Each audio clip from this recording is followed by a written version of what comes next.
Hello, hello, hello, and welcome to session 22 of the Seregen campaign. I'm the Wombat of DM, and with me we have the fine fellows of the Seregen campaign, and also a spam risk call from Washington State. But let's ignore that and get to the party.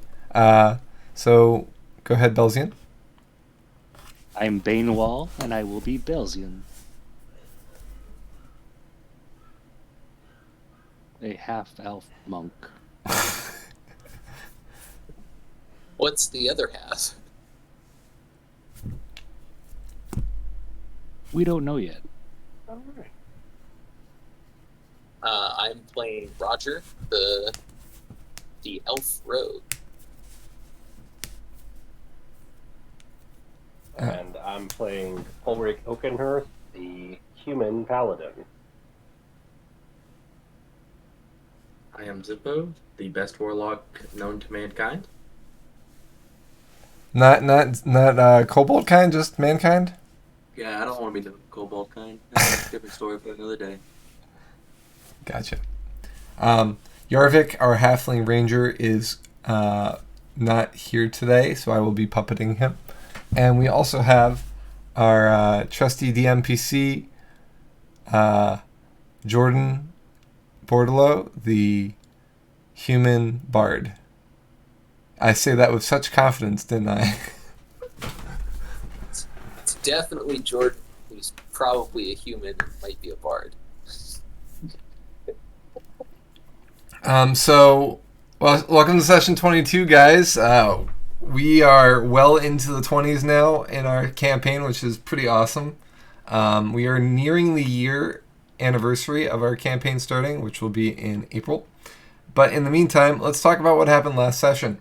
So last session, the group decided to head back out of the forest once Zippo correctly identified the burrows around the party as bullet holes, or land sharks as the kobolds know them, I should say. So they camped outside the forest and decided to brave it through the forest instead of Roger's insistences that we go around.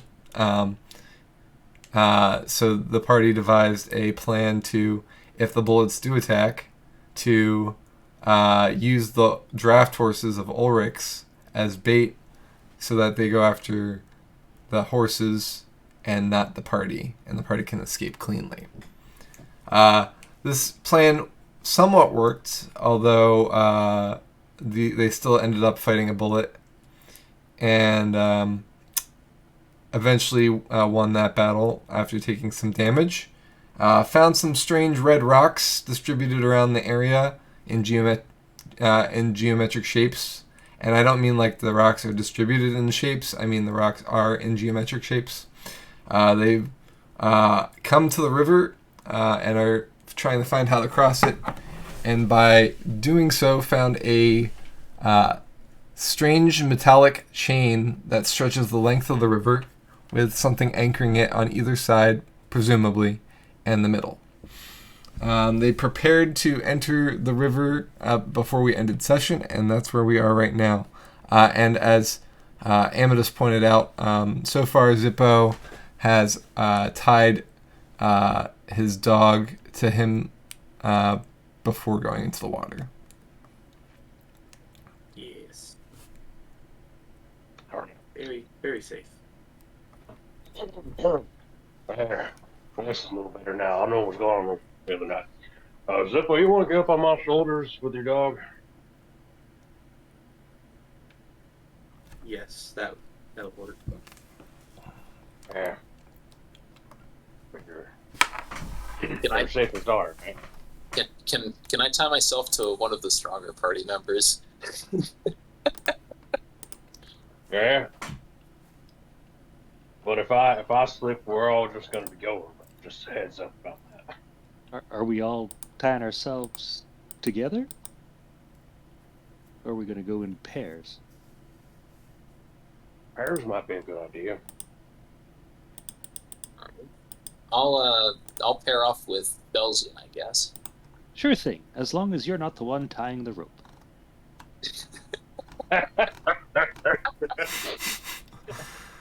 Man doesn't tie a rope right one time, and he's never going to live it down. I'm sorry, 5 times he's never going to live it down. You know, I have expertise in this sort of thing. What a callback. Yeah. It's a great callback. It was definitely only 5 times in a row. Right? Exactly. We'll let you get it this time, Roger. But please tie it like your life depends on it, because it might.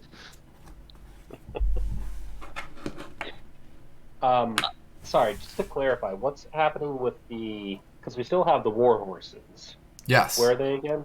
They are at the riverbank with you all. Right, so how are we getting them across? Horses float, I think. We could sail him down the river, or he could do the thing I suggested yesterday, which was just go around. But we'll have to find a ford somewhere. Yeah. If we lose one of the horses, I think that'd be okay, because I think I have a horse with, like, saddlebags in my robe. So worst case scenario, we lose one horse, I gotta back up. Well, I mean, I'd rather Better not. idea. We let the horses go up front to take anything that would surprise attack us in the water. We go through, and then we get out. Whatever horse lives, we get a gold medal, wrap it around its neck, and call it the champion. That way, it feels good about itself and doubles its power. I'm not sure I want to use any more horses for bait. That seems costly and a little cruel. What did these horses ever do to you? Right. They can't hold on to the rope. Yeah, well.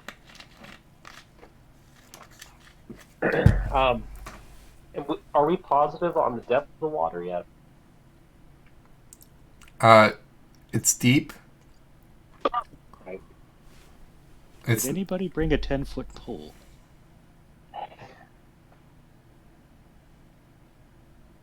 All right, well, I mean, even 15 feet deep would be enough to prevent the horses from walking across. correct. What if they just held their breath for a really long time? What's the status with the chain? There is a chain going across the river, but I'm not sure. It's like, is it a chain we can walk upon? It was Trent it was running through the water last time. right. So the chain, to remind, to refresh, is affixed to... You actually uncovered the chain that was along the shore. It's affixed to a kind of a broken pillar that seems to have been broken in the last decade or so. But the pillar where it's affixed is not broken. It's what I should clarify. That's an important feature of it, right? Right. The chain then runs straight into the water, and it's metal, so it goes down and kind of lays partially along the shore until the shore kind of disappears, and it still remains at about the same level because in the center of the river there is an anchor that's holding it up, so maybe another pillar or something. So it only gets to a certain depth before it comes back up. I think Belzine had explored. We discovered it was a pillar out in the middle. Yeah. Kind of holding up the chain. With like a metal rod and a buoy marking where that is. Yeah. It didn't by chance have depth markings on that pillar. Not that Belzine noticed. And I believe we uncovered footprints that led to this part of the river. Yeah. Yes. Theoretically, shadows. Yeah, this is probably where Gerard crossed the river. Foot and hoof prints, to clarify. Right. Maybe And we his didn't foot- see where those hoofprints went, did we? The hoof prints go into the river along with the footprints, and then that was the last. Alright. So Well, do you want to march the horses down single file and that might just- be the. Yeah, that might be a thing to do. I'll take a horse. Zippo, you stay up on my shoulder if you want, and we'll see how this goes. All right, so just explain to me what the exact plan is, if you could. Sure. So taking a horse, and Zippo, if you want to stay on my shoulders, but obviously don't if you don't. But taking a horse and following footsteps along the same path, and then just trying to follow along the chain, if I'm understanding this correctly. So you're going to see what happens when the horse walks into the water, is what you're trying to say. Yeah, I mean, I'm assuming that it was like, unless I'm misunderstanding this, it's footprints, then hoof prints, like Yes. it's being wet. Yeah, Okay. so I will walk in the water, leading the horse into the water, and we'll see how that goes. While also, I will say, keeping one hand on the chain. Okay. Actually, that's a big question I should clarify. On which, so like, if you have the chain and then two sets of footprints, when you're leading a horse, a lot of times it may be kind of like to the left or to the right of you. It's not directly behind you. It's going to favor the arm you're with. Mm-hmm. Does it look like the horse is favoring the arm that would be nearest the chain or the furthest from the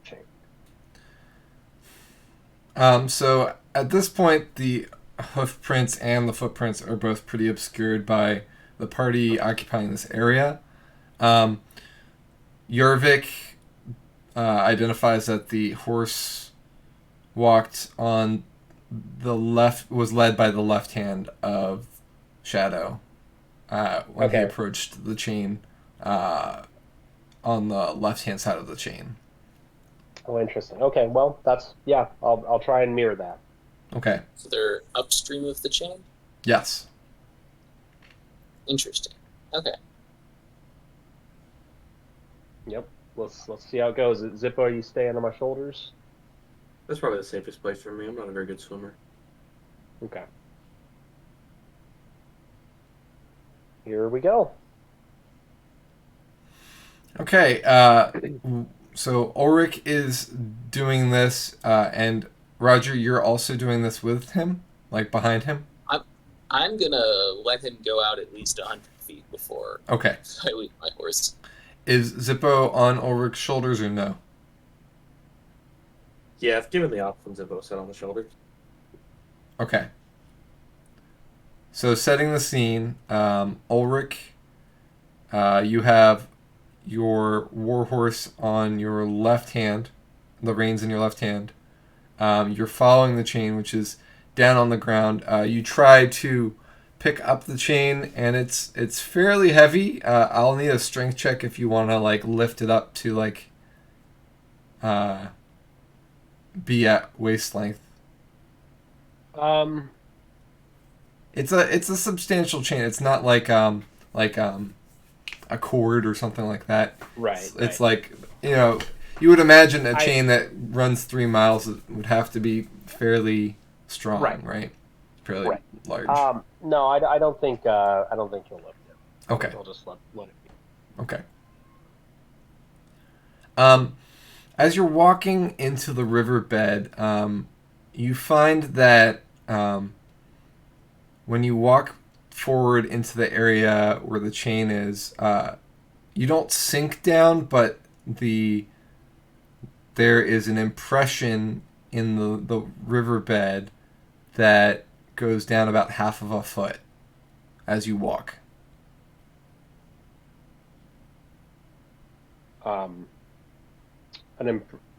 Sorry, just to clarify, So you start stepping into the river, and like stepping off of a curb.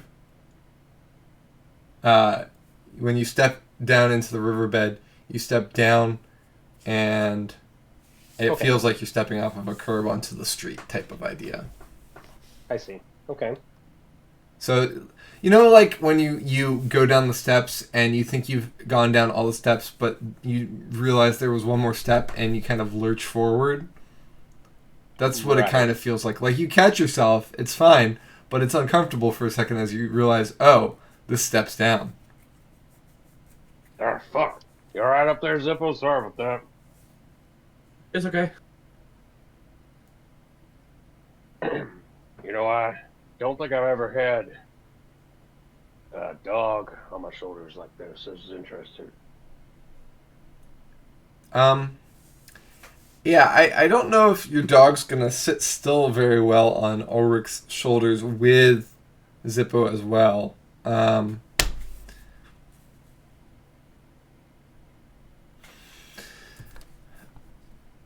Are you doing anything to try and help this along, Zippo, or are you just kind of along for the ride?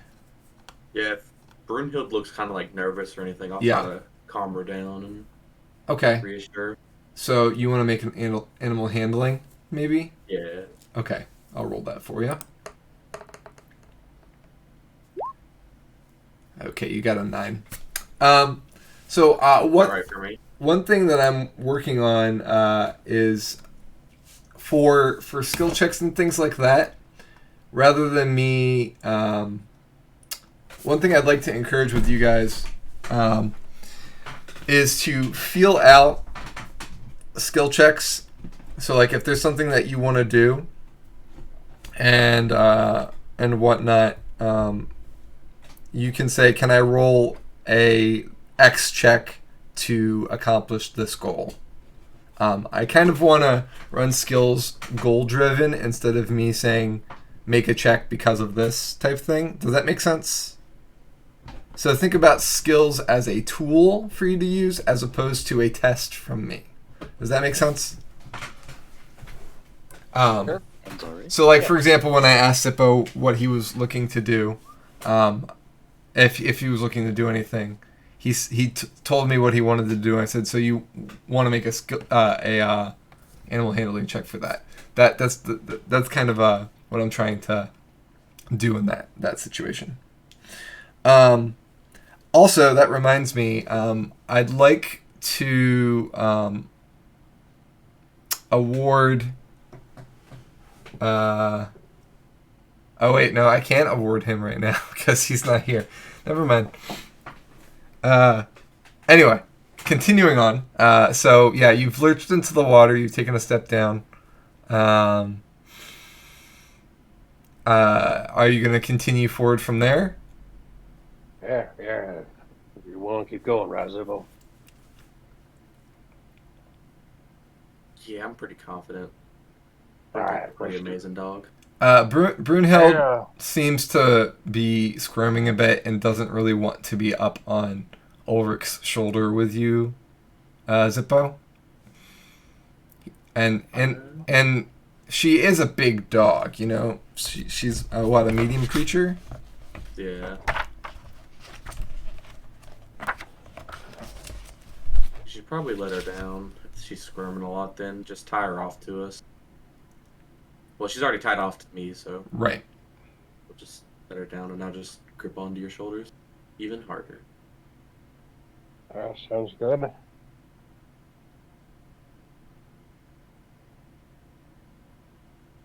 So Ulrich will, kind of like go back if he needs to, or get, lean down to facilitate this.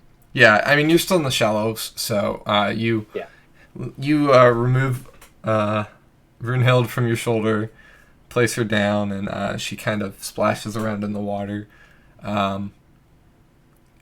before like looking up, like she's ready to go. All right, here we go. And we continue forward with Zippo on my shoulder, tied to Brunhild in the water, and the horse being wet. Okay. So you wade into the water, and the water keeps getting deeper and deeper until you are up to your head, and if you take a step forward, you'll basically be underwater at that point. What's the situation with the chain at this point? You can still feel the chain down below you. It sinks below your height level. It's still along the ground. The bed of the river, I should say.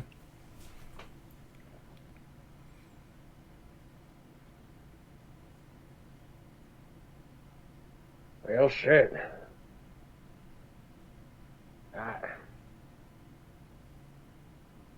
How's Broomhilda doing? Brunhild is currently paddling water next to you. All right. I mean, I don't know how. He goes to swim. Goes to swim. All right. So, question, Ulrich, did you remove your armor? It was off when I logged on, so I'm assuming it was It because I think it was still maybe off from the party from the time in the castle. Okay. So it wasn't on at all for the entirety of of last session. Got it. Good to know. But that said, I don't think Ulrich would have gone in here with chainmail. I think it's on the back of the horse. He's not in it yet. Okay.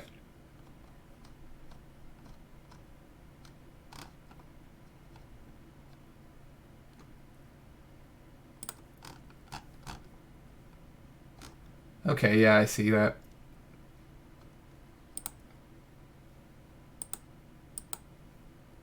Oh, yeah, that's right.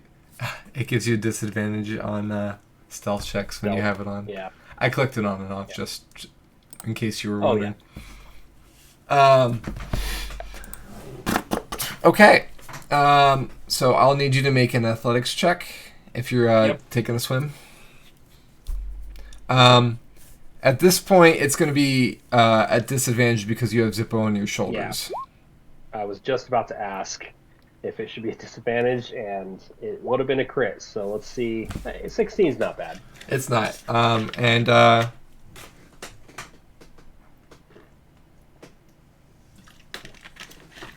You kind of mimic Brunhild's doggy paddle as you are swimming forward across the river. The horse, pretty soon after you do, starts to swim as well. If probably actually a little bit before you did. Yeah. All right. So I'm gonna need to make a strength check for the horse too. Okay. So the horse is stepped up.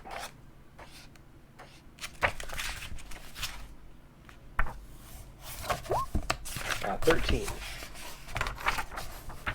The horse seems to be struggling some, maybe because of the weight of its armor and any packs that you have it laden with. It's got its head above the water, but the bulk of its body is below.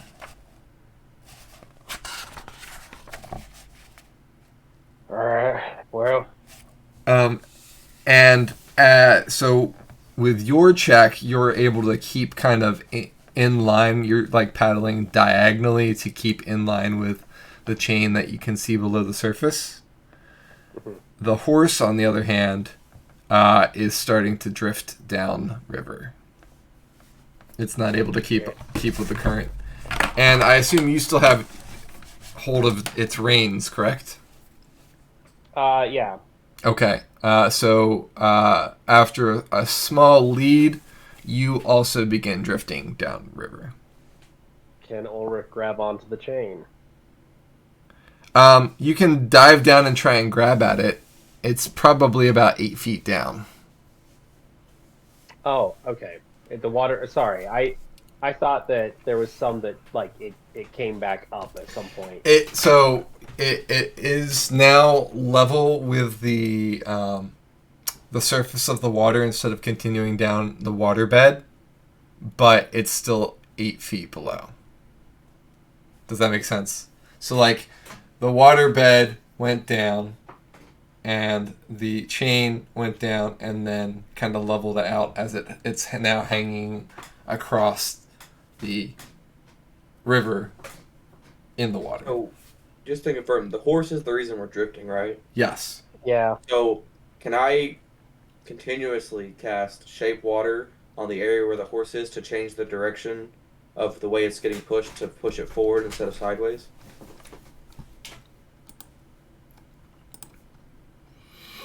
Because in Shape Water it says you instantaneously move or otherwise change the flow of water as you direct up to 5 feet in any direction.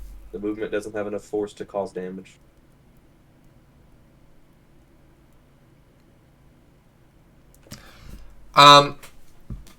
So, if you do this, you can only do 1 5-foot cube per round, which means instead of traveling at 30 feet around, your horse and you, as the party, will be traveling at 5 feet around. Okay. Is that how you'd like to do this? That's up to the group. Like, I'm just saying it's an option if we think it's a big enough problem.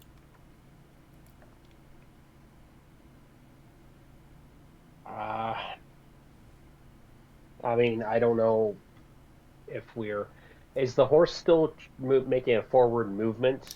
It's making a forward movement. It's just not able to stay with you, so it's dragging you downriver. Okay. How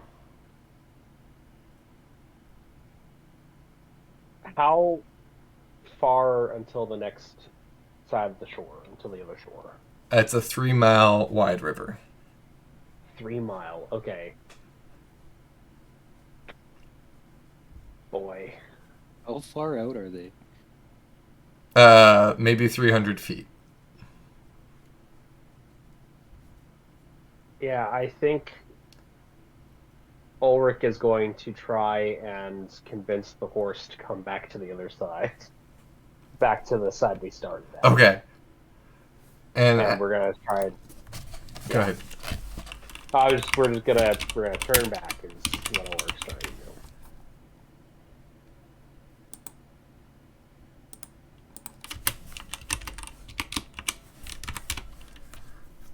So that's 91.5 meters or so, Belzian, just as a conversion for you. Ooh, thanks, eh? Mm-hmm.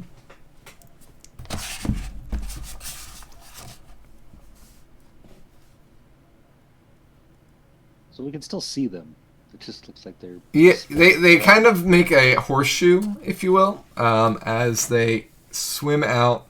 The horse kind of starts drifting down and pulling them with it, and Shade kind of pulls on the horse and kind of pulls it back to shore. It gains its footing on the bed, and then you do as well, and you walk back to the group. All right, well,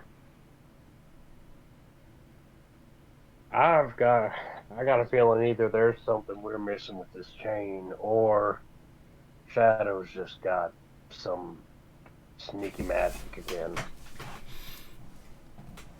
He did seem to have some amount of sneaky magic in the past. Yeah.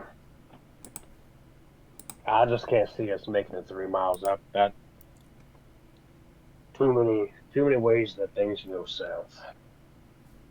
And we're trying to go east. Indeed. I mean, technically, downriver is east-ish. Jordan, let my joke stand. You can't be the only funny one. Come on.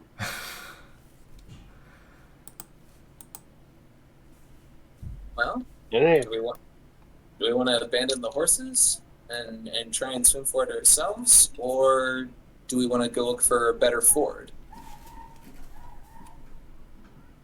I hear somebody screaming out in my back alley. Give me 1 second. Okay.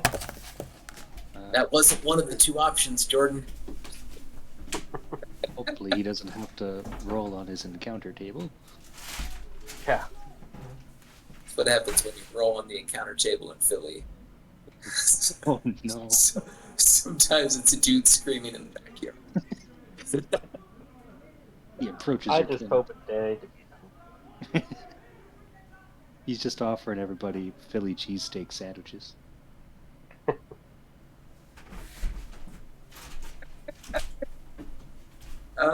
We're in an Oregon Trail type situation here. Do I don't we really attempt are. to ford the river? We don't have our cart anymore, do we? We abandoned that. No, we left No, that on the that's other gone. side first. Yeah, so the cart's actually depicted on the map right now. Yeah. It's not the scale. Not the scale for sure. Big cart. Belzian swam about halfway across the river, and it wasn't extraordinarily difficult without his stuff. Yeah, that's easy for you to say, Mr. 18 strength. Wink. So some of us are lucky to have even a positive modifier to that. But for those of us burdened by material goods, I we haven't- I may didn't take indeed that. expect some kind of encounter on the other side. We would want our stuff. You know what? I am just gonna try and lift this chain up. Would you like to help? Yeah, let's see if, I don't know, maybe it's magic. Like, that's the trick. You gotta lift it. Maybe you gotta, give it a pull like it's a door chime or something. Right. It's worth a shot. All right, give me a athletics check, Ulrich. 27. Ulrich hefts the chain up with ease. The chain is about as wide as a man's hand. I'll describe it again. It's black metal that seems to show no sign of rust, despite it being submerged in the water for what's presumably been a very long time. It is heavy, but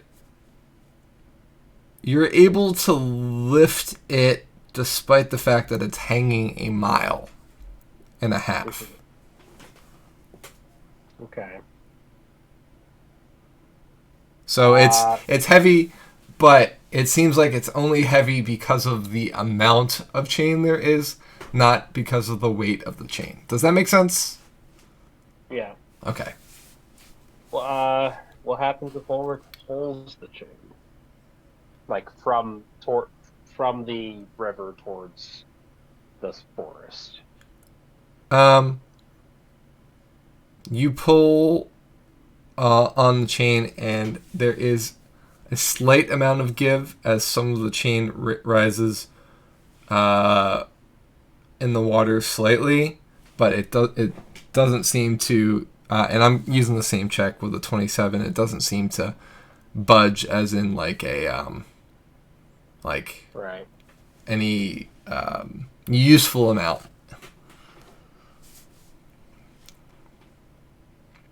All right. Well, you know what? Just holding the chain. It's just the last little thing I'll waste on this. Ulrich, holding the chain, walks into the water by himself. Okay. Just want to see what happens. So holding the chain in the water, you walk further and further out, I assume. Yeah. You hit that No. same decline initially before it's like almost like a gradual ramp down. And as you hit the basic drop off where you can no longer stand, the chain actually weighs you down, and you cannot stay above the surface. Belzian actually encountered the same issue when he tried holding the chain coming back when he found the chain on the other side. The chain weighed him down enough that he could not hold the chain, and stay above the water.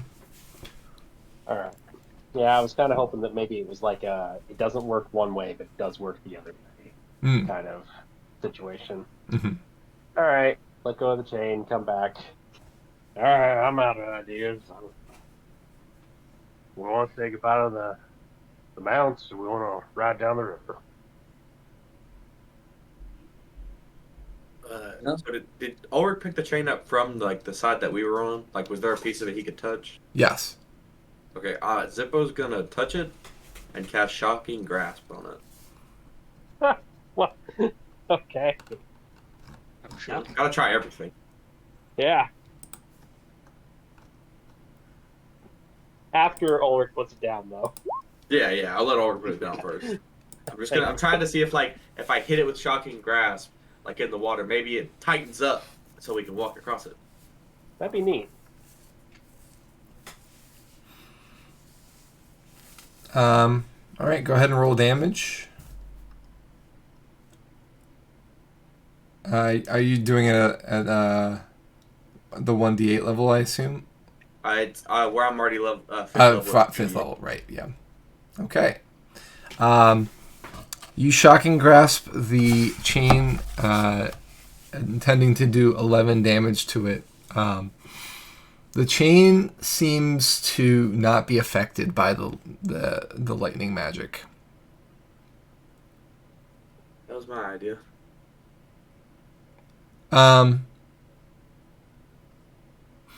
I assume you're doing this from the shore, correct? Like you're on the ground. Yeah.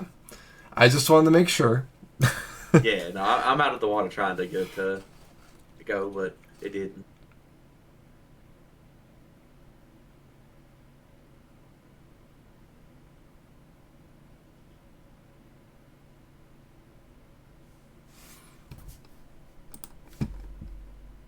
Interesting.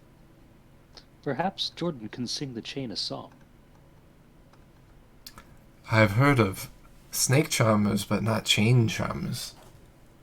I mean, snakes are like living chains, so... I once saw a snake that had legs. It was very confusing. Don't you mean Imagine how a lizard? confusing it was for the snake.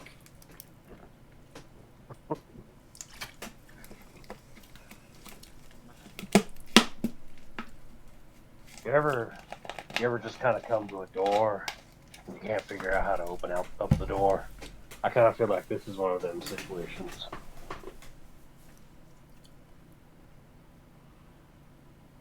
You know any good riddles, Zippo? Okay, what?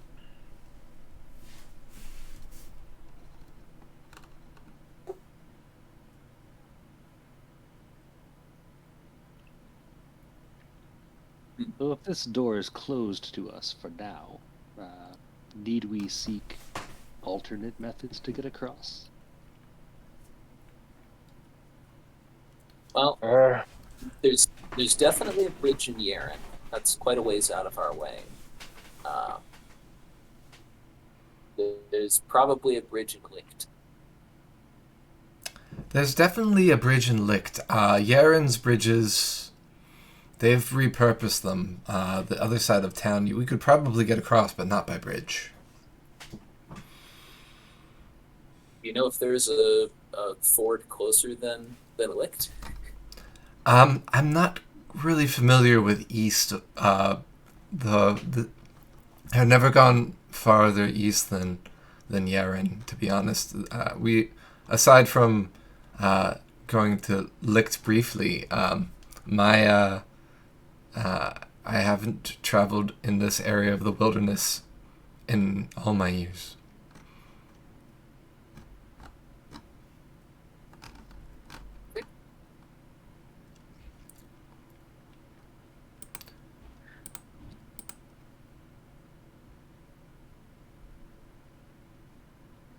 Well, we could try a bridge. It would just take a lot longer than we intended.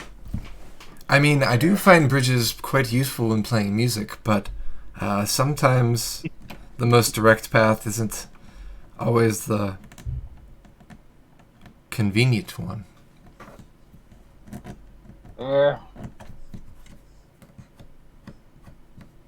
Alright, well, should we go down to Licht in this case? I guess it depends on if we want to leave the horses behind or not. That's the question. It seems like we don't. I don't think we can even get across, even if we do leave the horses behind. Yeah, 3 miles is a long time. Well, Belzine was able to swim to the middle. Sure. And Belzy and Ulrich could probably swim all the way across. But Zippo and I can't. True, we would miss your company. And Okay, hold on. I mean, we could make turns trying to carry people, but we'd have to go back and forth. That's just a long distance. You don't have to carry me, because I can go into my ring. All right. Well, How long How can you you feel stay about in that thing, Zippo? Let's see here.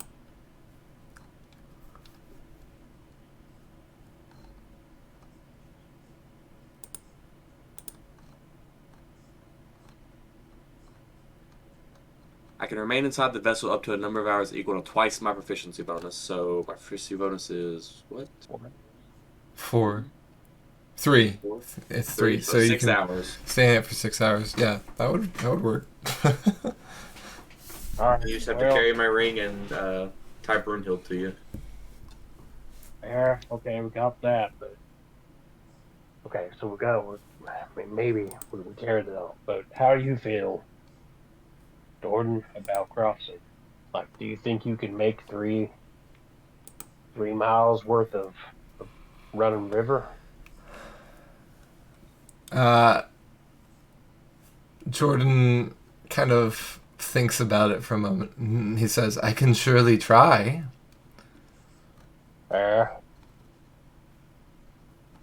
But I mean, there's also the issue of equipment. If we can get all the equipment into a barrel, then I can take it in with me. Because I can take at least 1 barrel in with me. So I can take items, but you can't take people. So, as long as we can get the items and an ability for like enough for me to grab, I can take it in with me.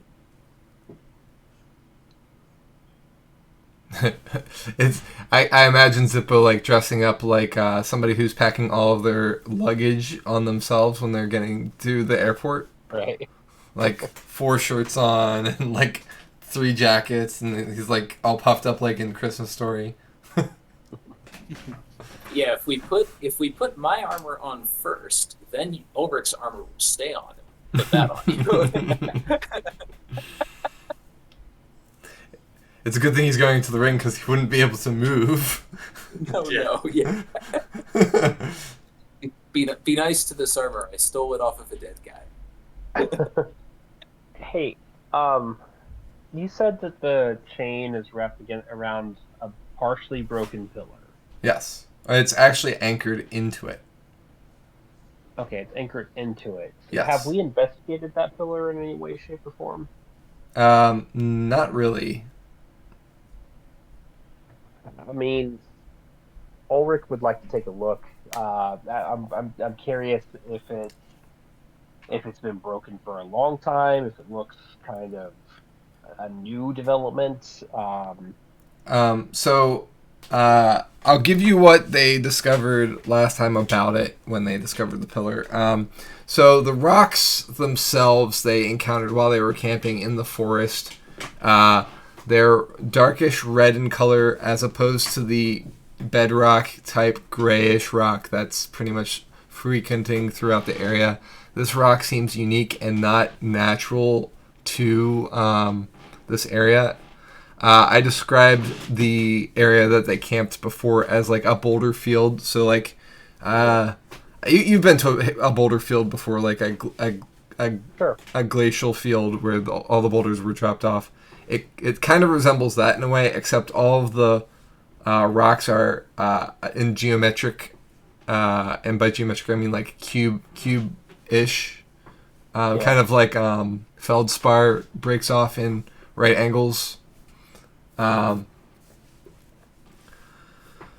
So Roger and Zippo spent the good part portion of the last 12 hours arguing over whether giants or dragons brought these rocks here and for what purpose that might be. Ultimately, you're looking to inspect this pillar further. Why don't we do an investigation for that? Sure.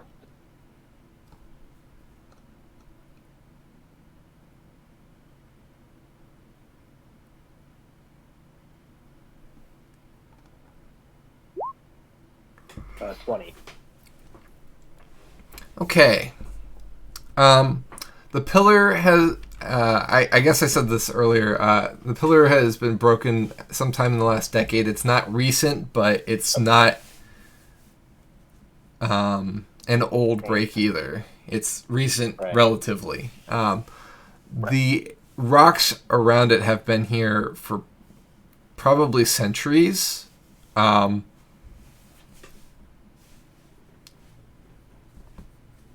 The chain itself is affixed in a well-worn socket, but seems to be solidly still in place.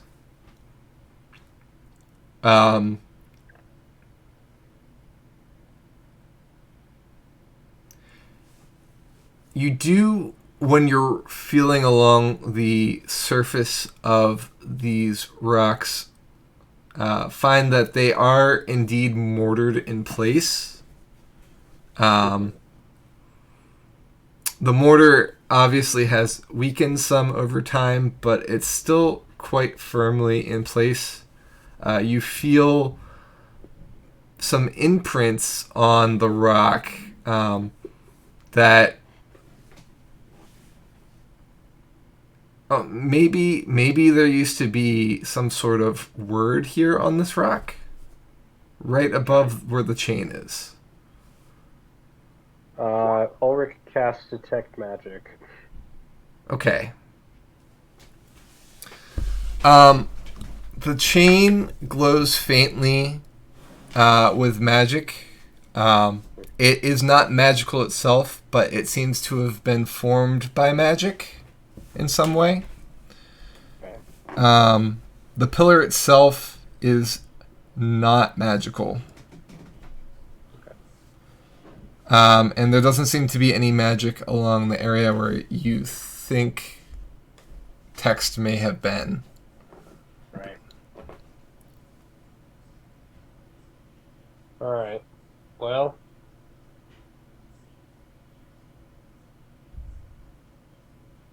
Wow, I mean, if we had a magic word.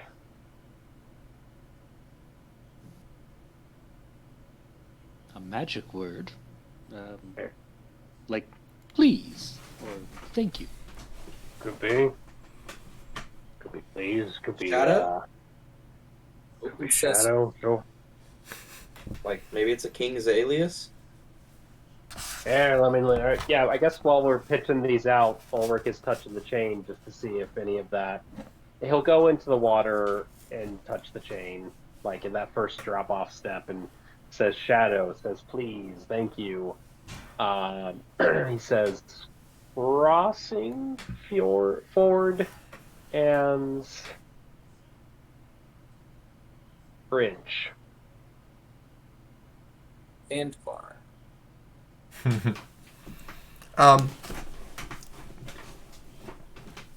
Hoping against hopes that one of these words would be a word of power, none seem to cause any difference in the weight of the chain or your environment. Okay. Well, add that to questions we'll have for him once we actually find him, I suppose. Theoretically, he is wearing one of these rings of communication. We could just ask him. All right. I mean, yeah, I suppose we could. If we were close enough. Right? Don't they only work within like a mile or something like that? Out of character, was it 5 miles? 50 miles? I think it was one. I believe it's mile? 1, yeah. Yeah, I did not remember that until I saw. I think Josh was measuring on that map. I was like, ah, dang it. They don't even take us across the river, man. Yeah. No. Scratch that idea then. I loved it though. That would have been really fun. I don't know. I mean, I think we just need to go to one of the bridges at this point. We do have horses, and we can travel rather quickly. What was the name Yeah. of the If- staff? I'm curious, if we're already planning to go some ways out of our way, should we go back and get the cart? Yeah. Well. That would require going back through the bullet area. Yeah. Or around? What did we actually leave in the car? No idea. We emptied the cart. Okay. I say screw the cart. If- I paid for it. Had we brought the cart with us, we could have turned it into a boat. Yeah, that would have been nice. You know what I'm wondering though? If we follow the river down, like I don't know, maybe there's just somewhere better suited for this. Yeah, Jordan says Licht has a bridge for sure, so Right. let's So go let's that way. do that. Yeah. My only question is, how the hell did Shadow get across here? All right, I think he has that magic word. Tricky magic bullshit. Maybe you Yeah. use the staff to touch it so you can get to the wall faster. Which staff? The King's Scepter. Ah. Well, he would know how to use it. It's his family scepter, I suppose. Oh, yeah. They also had the book. He only got a page. Is Ulrich still touching the chain at this point or no? He can be. Zippo's going to ask you to touch the chain and say the king's family name. He does do that. Jane. The Jane. Yeah, the Jane chain. But I was debating whether I wanted to make that joke or not. Got it. Yeah. Touch the Jane. Touch the darkness inside me. Sorry, we're just yanking your Jane. All right. Well, that didn't do anything either. Try King's Scepter. And then we can go find a bridge. King's Scepter. Nothing. Dang. Seregen. Seregen, you mean? Jordan, I say things have funny. All right. And that's why we laugh. All right. Some people it's hotly debated. You know, some people say Seregen, some people say Seregen. It's like that peanut butter. It's either GIF or JIF. But the creator of that peanut butter actually came out to say it was pronounced Jif, despite being spelled with a G. Right. But I'm one of those weirdos who likes to say Seregen. Say that again. Exactly. Seregen. Yeah, Seregen and Seregen are both correct. It's just Jordan says it's Seregen, so. Damn it. I thought I made it. Perhaps it's a regional thing. It's exactly what it is. All right. So, I do like the idea of the cart being made into a boat, and Jordan says so, but Jordan doesn't think that going all the way around the forest will save us time. Nah, yeah. I'm not trying to save us time. I'm trying to recover resources. But if Ulrich doesn't care about the cart, we don't have to care about the cart. Yeah. Oh, can buy us all each a cart, probably. That's right. Once we find him, get this all sorted out, I'll give each of you a cart. Zippo, you don't happen to have in that trusty robe of yours any boats or canoes or anything of the sort? I don't think so. If I remember correctly, which I probably don't. I can't see my notes on the character sheet. I think that's where I wrote it down at. Oh wow, a rowboat is an option in that. Would you have it in? You said notes. You have a pit, Yeah. 7 gems, a riding horse with saddlebags, 2 wooden ladders, an iron door, and 4 potions of healing. Yeah, I don't think the iron door is going to get us across. We could probably use the door, but I think only one person would fit on it. It would be ironic if the door did work, though.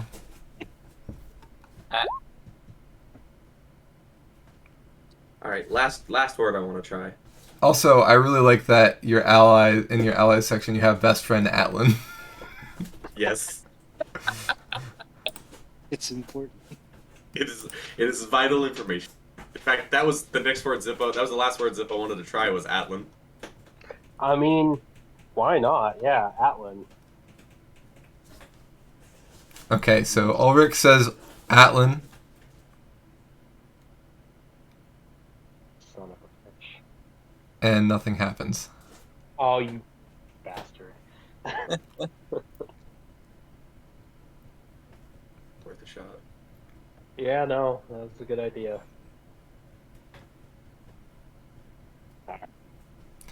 Um.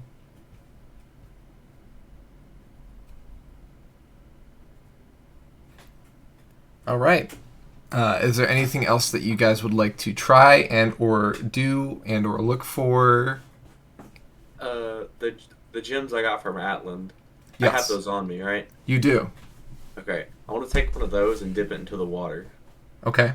I'm assuming nothing happens, but just in case. Okay, I'm dipping my hand into it, and while I'm dipping my hand into it, I'm gonna think, I need your help, Atlan. See what happens. You're good. You're just gonna think that. I'll say it too. Like Zippo will be saying it and thinking it. Like thinking maybe it's telepathic too, so he's gonna say, Atlan, please help us while he has it in there, out loud and in his head. Okay. Are you saying this in a way that everybody else can understand you? I remember Atlan saying Aquan, or speaking Aquan, so I'll say it in Aquan. Okay.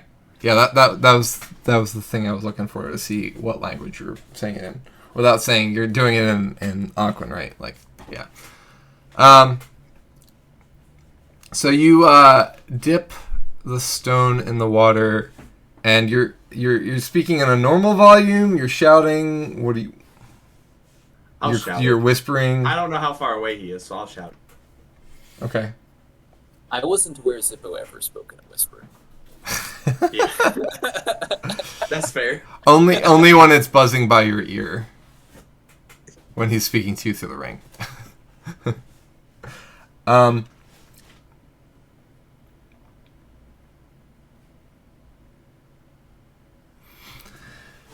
All right. So make a perception check. And obviously it's going to be a disadvantage because you're on the surface. I guess I'll roll for you. I can't really do anything. Nice, I got 18. Ooh. Looking out into the water, you search desperately for your friend that you freed from the castle. You try with all your might to summon this friend of yours, clutching at the gift that he gave you. And when you scream in elemental, in Aquan, your friend's name, waves begin rippling in the water, maybe about a half a mile out. They kind of zigzag back and forth along the chain, and You can make out 3 waves, 3 bodies of water. They get within 500 feet of you before stopping and rising slightly out of the water. You can see the shoulders and the heads of 3 water elementals.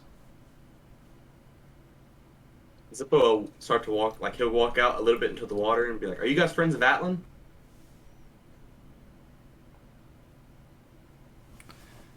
That's funny. They pause and they look at each other. And they say, "We do not know of this." One of them moves forward slightly. Doesn't step forward. It just kind of surges forward slightly and says, "We do not know of this Atlan. But we do observe that you hold the charm of friendship of the water elementals." Yeah, me and Atlan, we met in the city. These people had kind of like split him up into a bunch of pieces and kept him in water fountains, and I freed him, and he gave me these when he left, and I was hoping he was here because I really wanted to tell him about my day, and I'm a little sad he's not. But if you guys could be so grateful to help us cross this lake and river, we need to catch the guy that captured him, and I would be very happy if we could catch him before he gets away. You're saying a water elemental is in trouble? I don't know if the guy will go back after him, so I can't say guaranteed that he's going to be in trouble, but the guy did say that he wished he could catch him again whenever I was telling, because we met the guy before we knew that he was the one that captured Atlan, and he said that that we should not have freed him because he needed him to make the water fountains look pretty, and I wasn't for that. I told him that was slavery, and that's why I freed him, and I almost got arrested, but I wanted to kill him. I attacked him before he got away, and I know where he's at. And I need help getting across this water to get him. Me and my party over there, and I'll point to the rest of them. Who are you talking to? Setting the scene for the rest of you, I don't know if... so none of the rest of you can understand Aquan, I believe, correct? Right. Zippo thinks I can, but... Well, technically it's primordial, right? You can speak, and Aquan's part of that, right? Yep. Okay. So basically, to set the scene, Zippo steps into the water, takes his gem that he got from Atlan, thrusts it in, and starts screaming like he's drowning, like, and all of a sudden, 3 blobs of water surge forward and begin babbling and burbling back at him, and they're having a full-on conversation as if they're gargling water at each other.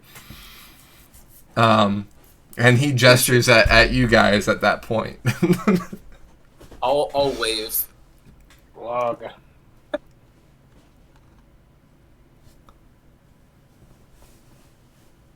I guess I'll say some greetings in Sylvan. Not that I'm expecting them to speak the fairy language, but...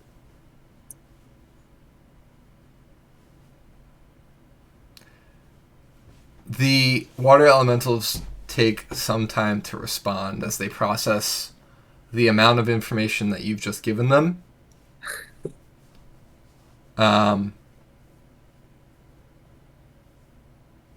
They ask you for more information of the individual that crossed. I'll give them the description of Shadow, like down to like the T that Zippo can remember. Like everything Zippo can remember, he'll give them the description for.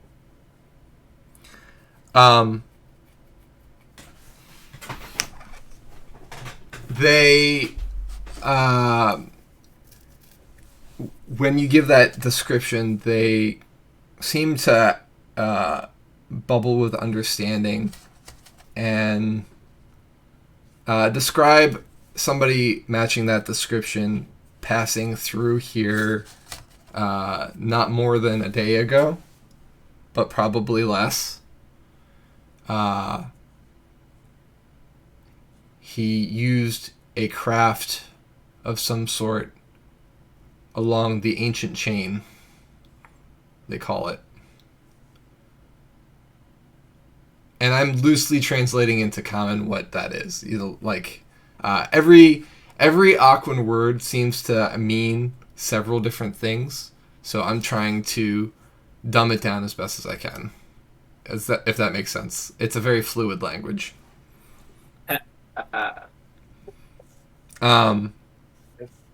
Yeah, they describe him riding along a watercraft of some sort that they weren't able to touch. He did seem to have a lot of weird gizmos with him whenever we were fighting with him. He had one that like teleported him like 30 feet away. It was some kind of ring as well. They disagree and said that the craft is not his. It has been here. Is it still? I guess, Zippo, are you passing this information along to us? Zippo's gonna be. I'm gonna be honest. Zippo's forgot you guys are back there, except for when he pointed. He's just having a full-on conversation with these guys. Zippo will ask, be like, "Well, how did he get the craft to come to him?" If they know.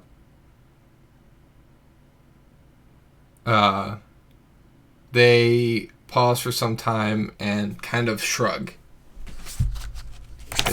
Well, we don't need no stupid craft anyway. If you guys can help us, water elementals are way cooler than some stupid boat.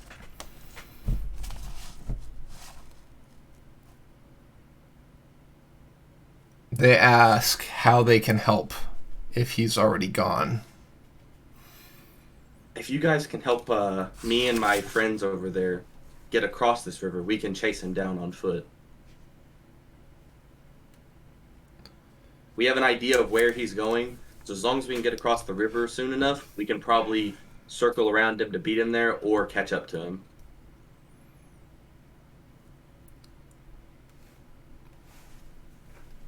They describe that this river is their home, and they are not beasts of burden to carry people across. They are not a ferry service.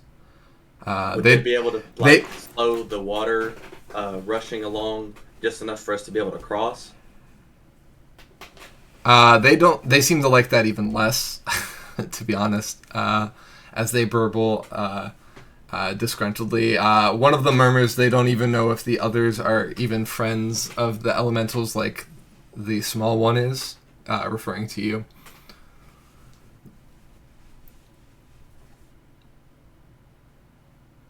Zippo, what are they saying? Zip will turn around and he'll tell you guys the gist of what he's got, including about the boat and how they don't know how he got it come to him, but it was a boat or some kind of watercraft. Is the boat on the other side of the river? That would be my best assumption. I doubt he would send it back across. Could the elementals bring the boat back across? They can't get near it. They can't get near it. No, they said they specifically said they cannot get near it. Well, that's damn inconvenient. Yeah, and they don't seem to like the idea of stopping the river's flow or carrying us across. And they don't know what word he said or anything like that. I can ask. And Yeah. then I'll turn back around and ask, like, did he say anything, like, strange or out of the ordinary, if you guys could understand him? Like, when he was standing at the riverbank, did he do or say anything strange to you? No, we just cannot get near the craft. It was there when he arrived. We think we encountered him in the middle of the river where our home is. Gotcha. Okay.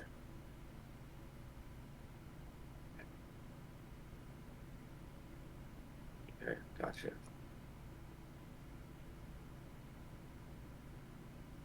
By the way, just question, and Zippo's asking us too, the water elementals. Do all of you have 7 different personalities? They exchange glances with each other, and then Zippo will pull out the 6 other gems he's got from Atlan. The 5 other gems as opposed to the 5. Yeah, sorry, no, it's 6. You had 6 in total. They tilt their heads in confusion at you when you ask that, but when they see the other charms, they say, "Ah, these are for your friends?" Yes.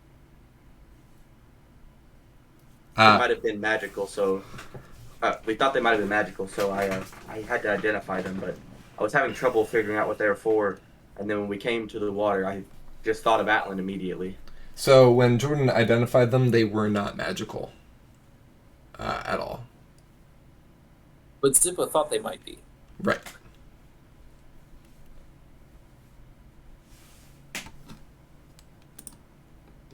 Zippo, can you ask them if there are any other boats like the one that Gerard used? Okay. Would you be able to tell me if there's anywhere else on this river I can get across? Like another boat or possibly a bridge close to nearby? Or Ford?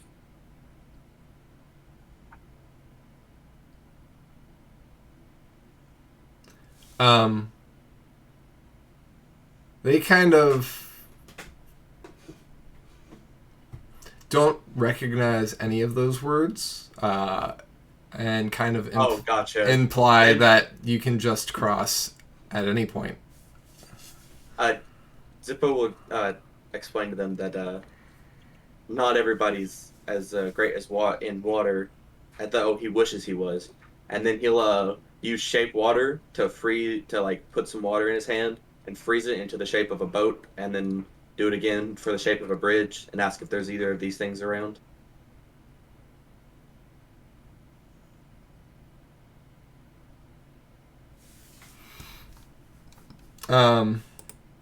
Some more time passes as they process this.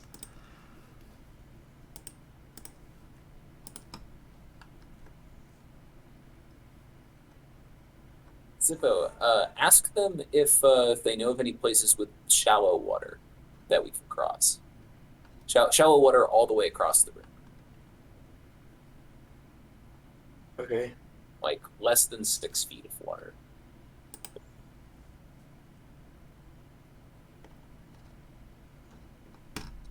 Okay.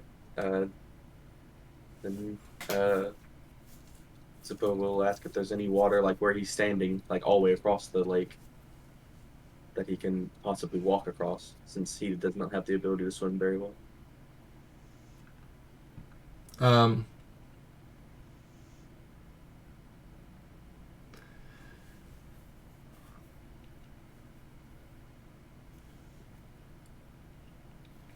You know what? I'm going to make a check on this.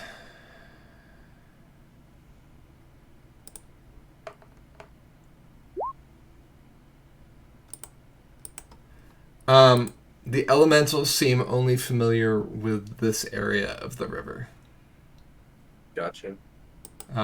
They're familiar with their home and the area around it, and that's about it.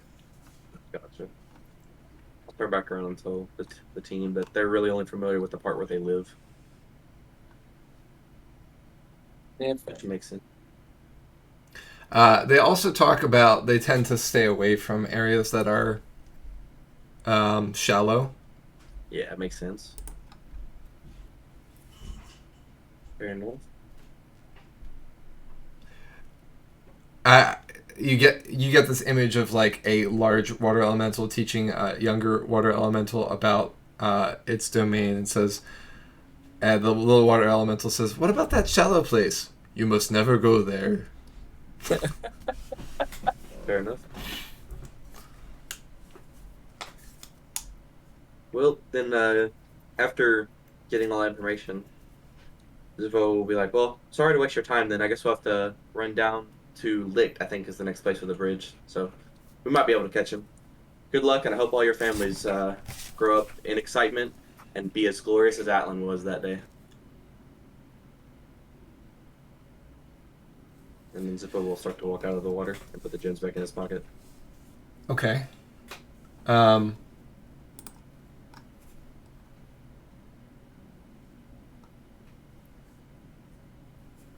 They kind of continue watching each of you silently after you've gone back. So they're still around. Okay. Yeah, once the book gets back, I'll be like, yeah, they didn't seem to be happy with the idea of carrying us across or stopping the water. So, I mean, they were okay for information, but that wasn't much help. If Atlan was here, he would have carried us across. Because he's cool like that. Well, I mean, we did save Atlan's life. That's But- true. Oh, and apparently these gems are tokens of friendship for water elementals. That's real nifty. Yeah, it acknowledges you as a friend of the water elementals, I guess. So they're more willing to speak to you instead of just attacking you. Because my guess is they were going to attack him, but they couldn't get near the boat. So Right.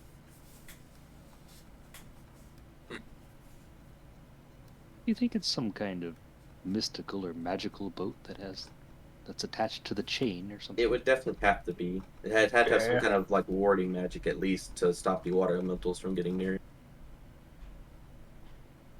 So this chain is a ferry. Yes. And they also said that he was here at the very least, or at the very most, a day ago, but no more than a day. They said it's most likely less, but it's hard to tell under the water all the time. I mean, Ulrich grabs the chain and says ferry. I think you've tried that one already. Did I? Okay. I couldn't remember. Please. That's Just what I'm checking. talking about.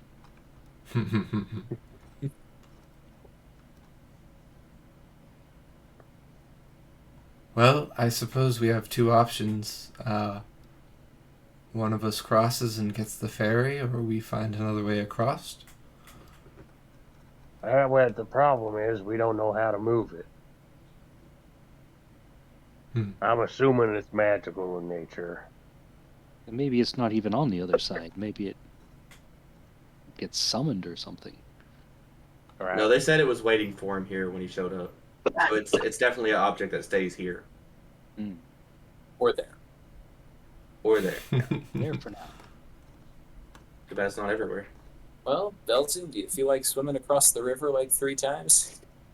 Well, it's a good way to stretch the old muscles out. If We had if not, we just go to lift. I'm not sure if I'm considered a friend of a water elemental. Yeah, what if- I'll hand out the gems.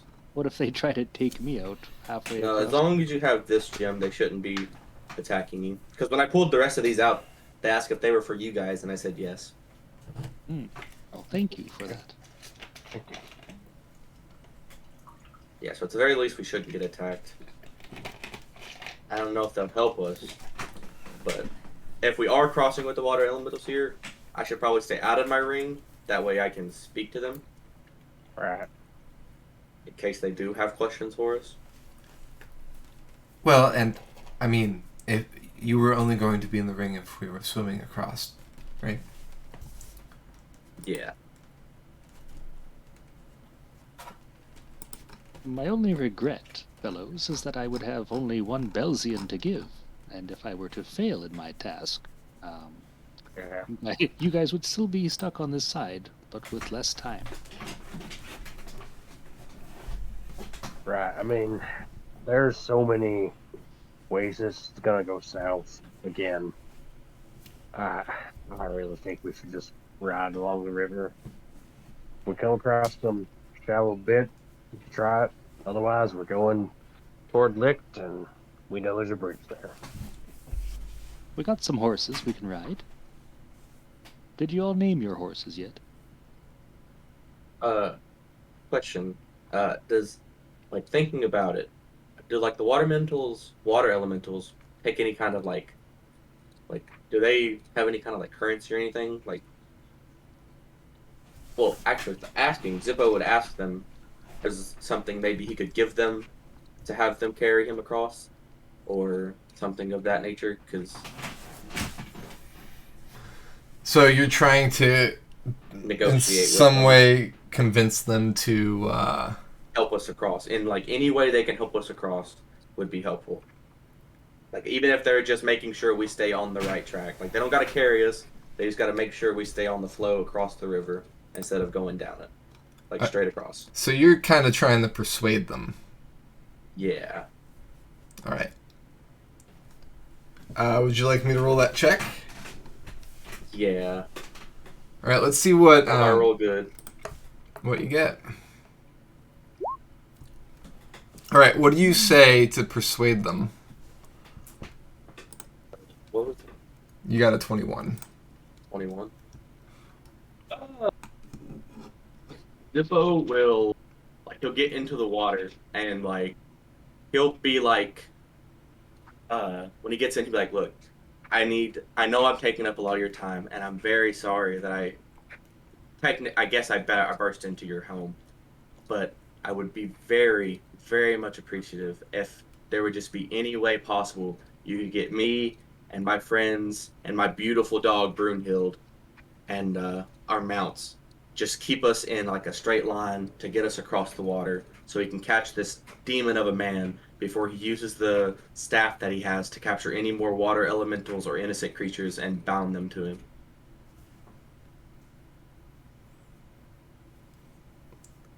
They bubble amongst themselves.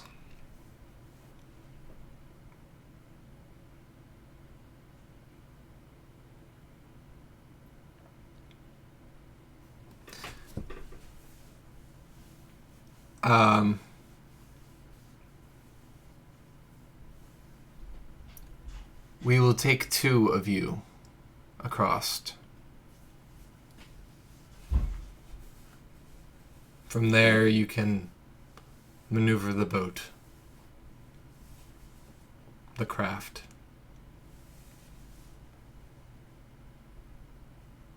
Okay, I'll look back to the group. All right, they said they'll take 2 of us across to get the boat. Who wants to go with me? Not me, Why not, Roger? because if something goes wrong, I can't swim very well. Yeah, I can go unless you want to go, Belgium. I feel like I can probably get across on my own if need be. I mean,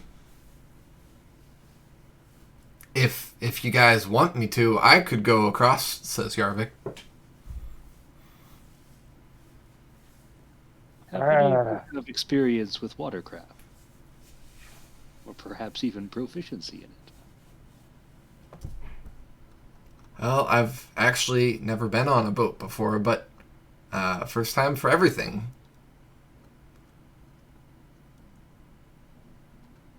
Have any of you been on a boat before? Nope. I know. Come to think of it, no. Technically, I have. I wasn't rowing it, though.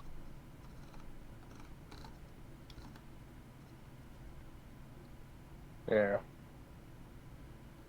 Well, they're gonna take 2 across. They're both gonna go. You live in Brunhilde, or Brunhild, Zippo? Yeah, she'll be secure with the rest of you guys. Because they're only going to take 2. I'm assuming they counted the dog as one person if I took her. Yes. Yeah. All right. So, Belzan, I leave it up to you. It's either you or me, I think. Okie dokie. I'm happy to go.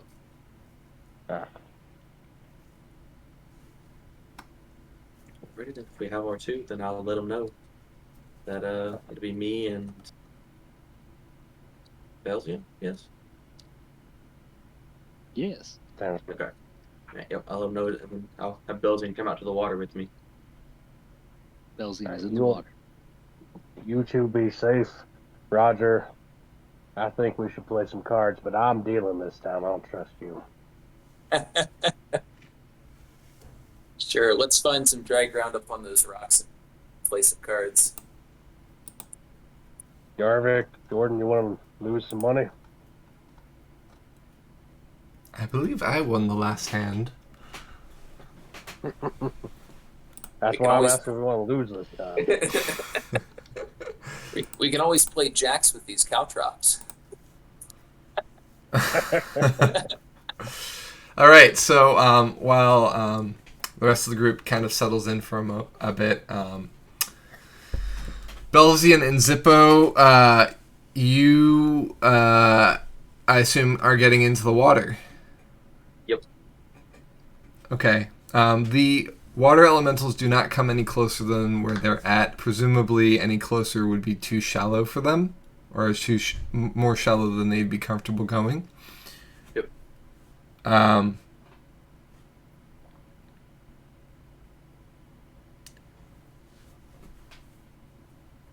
They instruct you to grasp onto each other.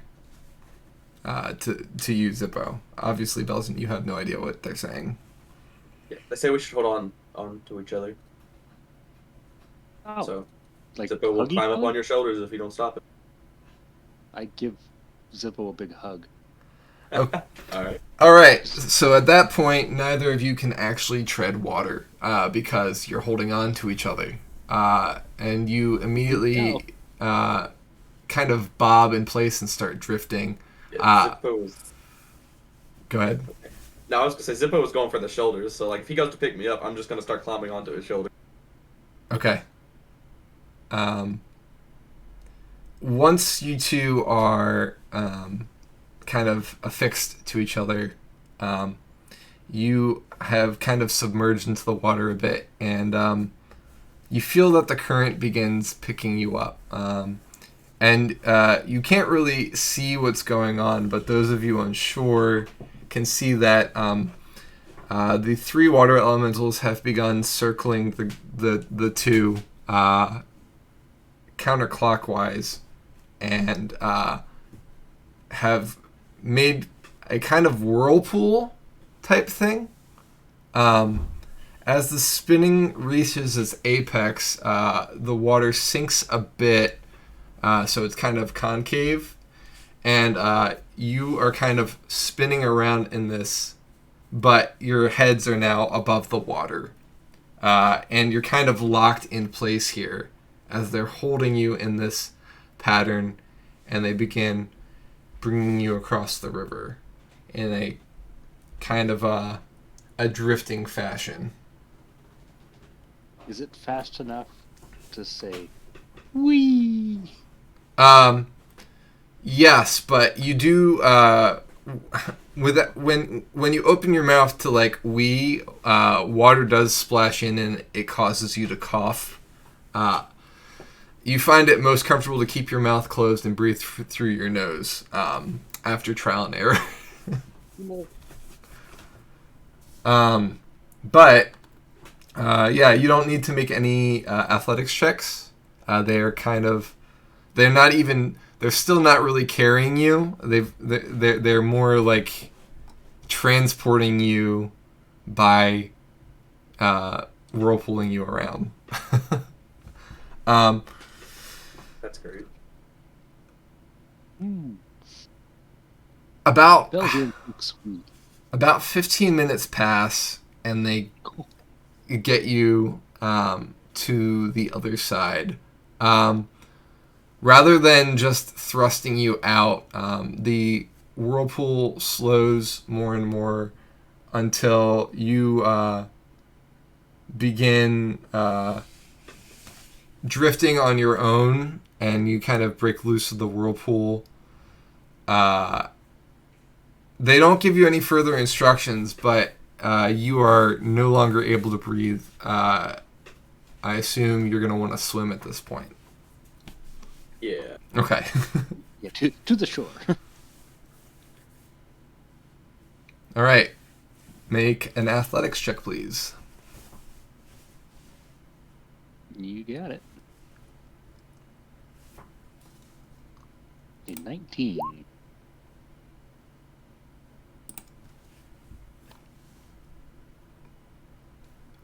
I almost rolled for the wrong person. No, I did still roll for the wrong person. It didn't click over. I just read that carte blanche comment. Nice. Okay. So, Belzian, you are able to kind of snap out of the disorientation that this 15 minutes of spinning has created, and you're able to kind of swim to shore. Zippo, you, however, are... It's almost like you were caught in a wave that lasted 15 minutes, and now you don't know which way is up. You begin swimming down below the surface. But Belzian kind of, with this check, kind of grabs your arm and pulls you back up and drags you along with him. Yoink. Yay. Congratulations, you have made it to the eastern shore. Are we still dizzy? Should we spin in a clockwise fashion? I don't want to do any more spinning. That was amazing. I'll turn back, and if the water elementals are still there, I'll thank them very much and ask them if there's anything I can do for them. They bow and they say, "Make him pay." That's the plan. Excuse me. Well, that was certainly nice of them. Yeah, I hear there's some kind of boat on this side. it's on the other side of the chain. It should be near us, I think. Look up and down. So I'll face. also let you. Go ahead. I'll also let Belzian know that their only request is that we beat him to a pulp, possibly killing him, preferably killing him. Oh my, yes. Yes, certainly. Hey, 1 second, guys. I'm hearing some knocking.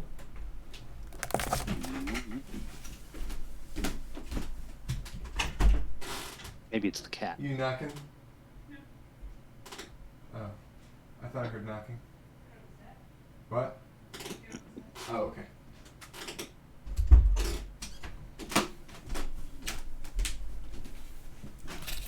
I'm back.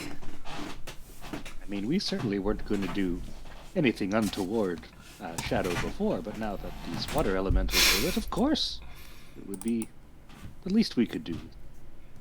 Oh, I've been going along with us thinking this entire time that our plan was to kill him. Like, that was my plan when we met him, was to kill him. Oh, Zippo, I'm joking. We're going to cream this guy. Okay, good. Now, shall we investigate this shore to see if there's a boat anywhere near us? Yeah. So, facing the shore to your right, not too far away, is what seems to be a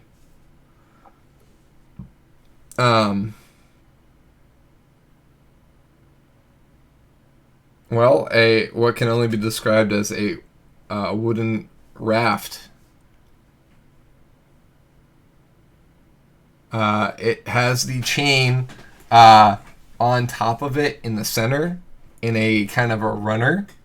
There is no sail. It is just a flat piece of wood with kind of a short rail. So it's pretty low to the surface. Which is probably why even when Belzian swam halfway out, he didn't notice the raft on the other side of the river. Does it appear to have like any kind of sail or mast, or is it just a flat piece of pallet wood? It's a flat pallet. There seems to be markings on it, especially on the bottom, but along the rails as well. They seem to be in intricate patterns. It's a fine bit of craftsmanship, if simple.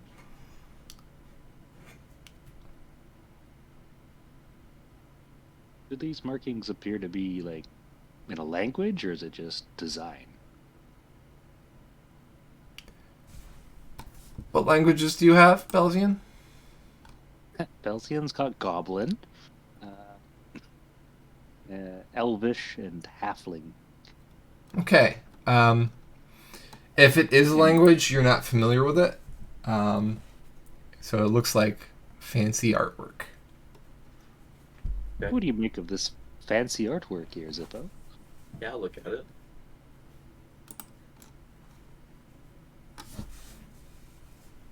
You don't seem to recognize it either. Yeah, Draconic, Elvish, Infernal, and Primordial. It is not those. So, Now, you're more of a magic-flavored person than myself.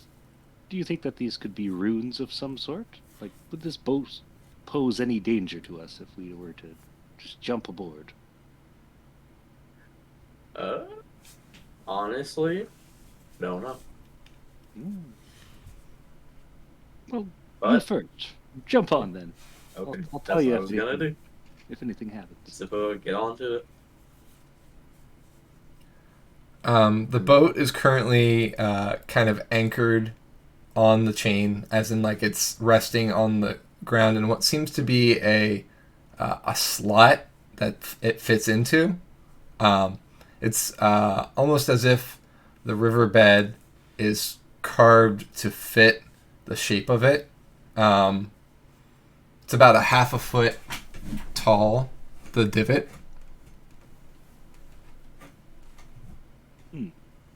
And is the boat like on the chain? Like the chain is going through the boat? Yeah, so like the railing comes up on all four sides, and there's a loop where the chain would fit, where the chain fits through. It's like it's on a track. Yes.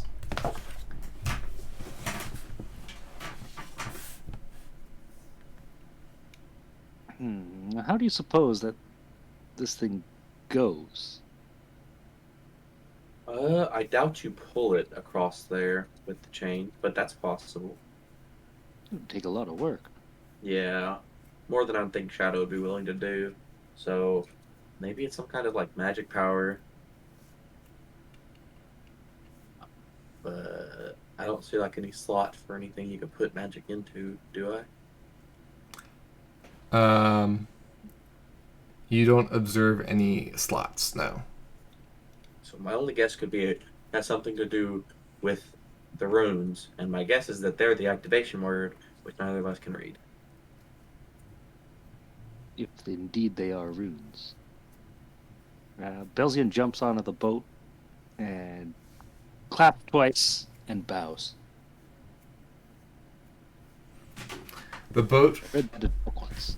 The boat sways slightly in the water, like it did before you got on. Okay. Zippo will take one of the gems off of his robe. So one of the 7 gems. The 6. full one of. No, the ones that are on his robe. Oh, I see. Yeah. The one. I'm not getting rid of the Atlas gems. I'll sell. You're talking about the gems that cost the gems that came from your robe, from one of the patches. Got it. Yeah. So Zippo will pull out one of those and like lay it onto like where the runes are. Maybe it needs like a payment.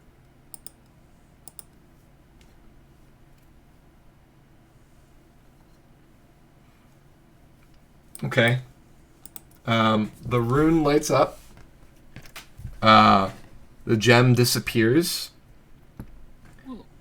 And the ferry begins to move forward. Ah, hold on tight. Keep your hands and other extremities inside the ride at all times.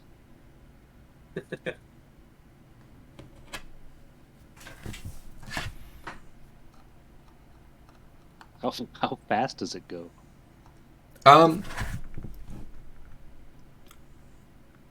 Within about 15 minutes, you cross the river.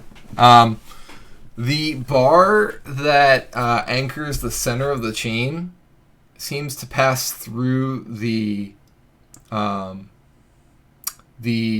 raft unhindered as it continues along the river. Does it get in the way for the riders? Since it's along the chain, No. That's definitely magic. I wonder who We're would have very executed skilled. such a thing. Craftsmanship. I've never seen anything like it.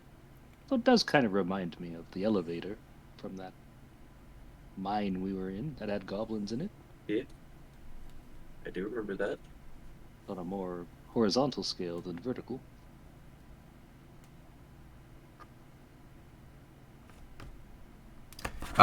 So as you guys are playing cards, you see a glowing blue wooden raft approaching you from along the chain.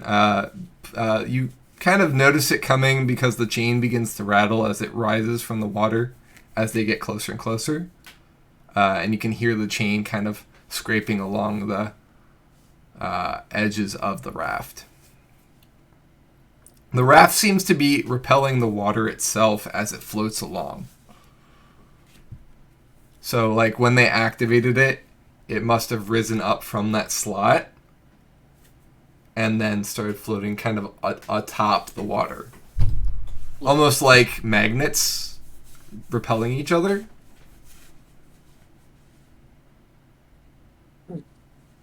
When it reaches the other side, the blue lights fade, and it comes back down and fits into the slot that is on this side of the river, which Ulrich had lurched forward along earlier when he stepped down into it.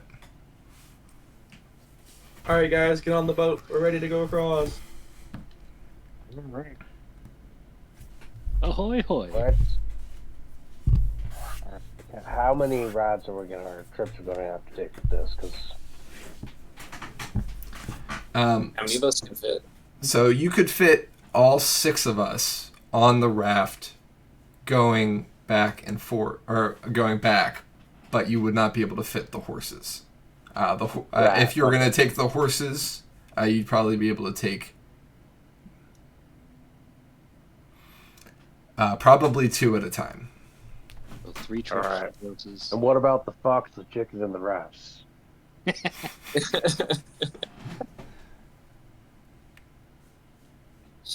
All right. Let's make a few trips. I think. We're bringing the horses. Just to let Yeah, you I guys mean- know, it does cost a gem every trip. Hope you guys brought gems. That's I have- how I many? have- How many? I have 6 gems left. I used one to get over here. All right. So I don't know if it costs a gem every time. I just know it costs a toll, and I used a gem because I didn't really think it would take anything less, it being a magical artifact. Let's try it with the cheapest currency we have.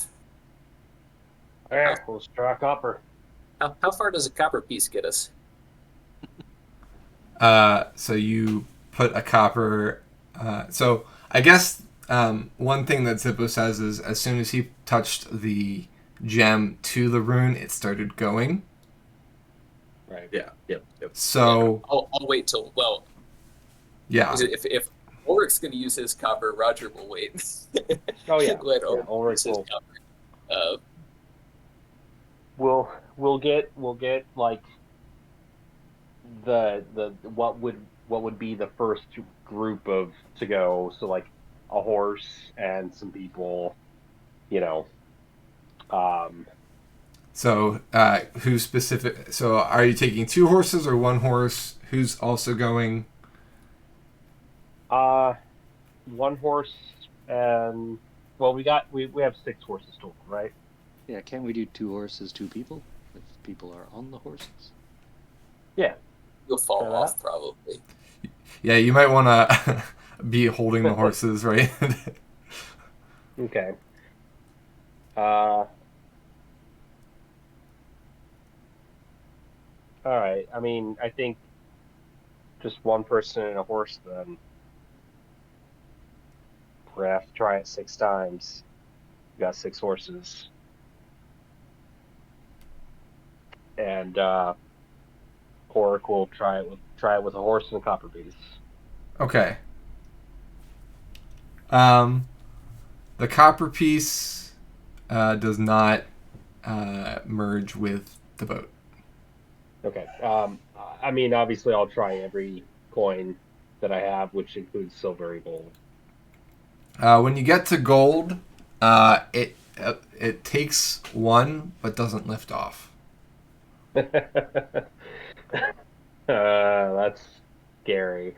What's the price? Boy, he'll put down 9 more.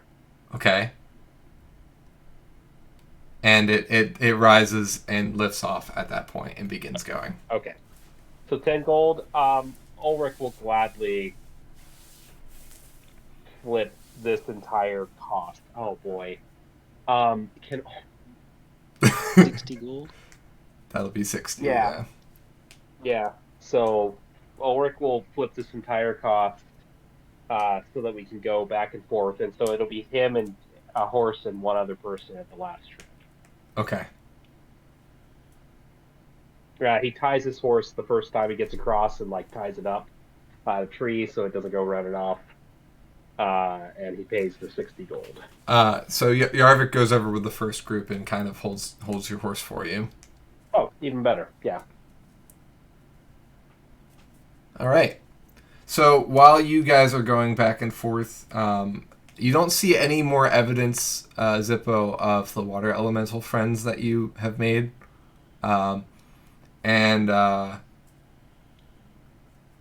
It takes some time. It takes about an hour for you to get the whole party across, since it's 10 minutes per trip. And so basically 10 minutes for 10 gold, right?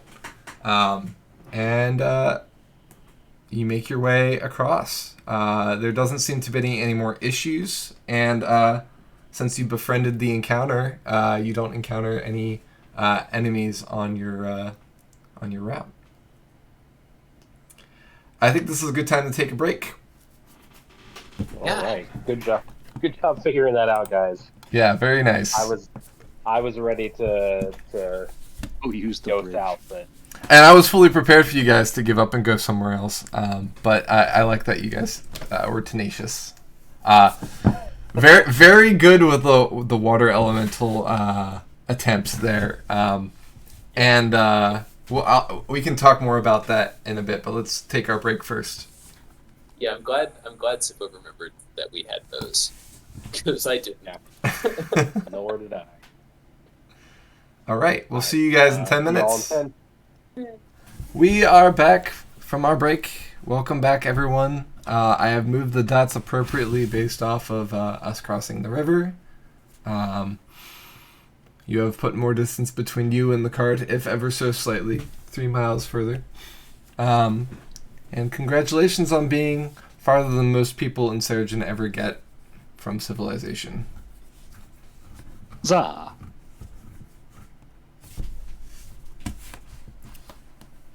So what would you like to do now? I mean, how much time do we have left of the day? Yeah. Based on, I don't think we did our rest last session. You didn't. So you arrived at the river after you rested for the night. Then you explored along the river. It took a bit of time until Yarvik found the tracks. Took a lot more time figuring out what you wanted to do with that information. Got across the river with the help of the elementals in 15 minutes, and then took about 70 minutes to fully cross everybody. So it's probably about midday now. Making good time. Well, I mean, seems like it has the other dot been really moving, or has it just been there where it is on the map?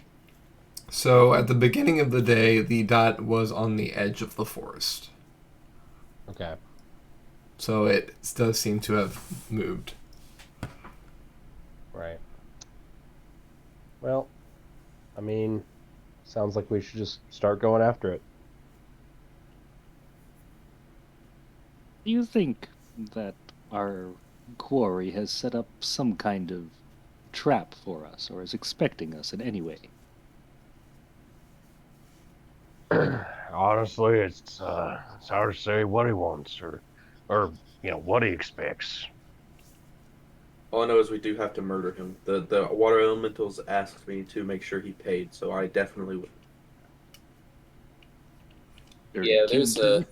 a long list of people making that request of us. Exactly. But on top of that list should be the water elementals. They're more important than actual human people.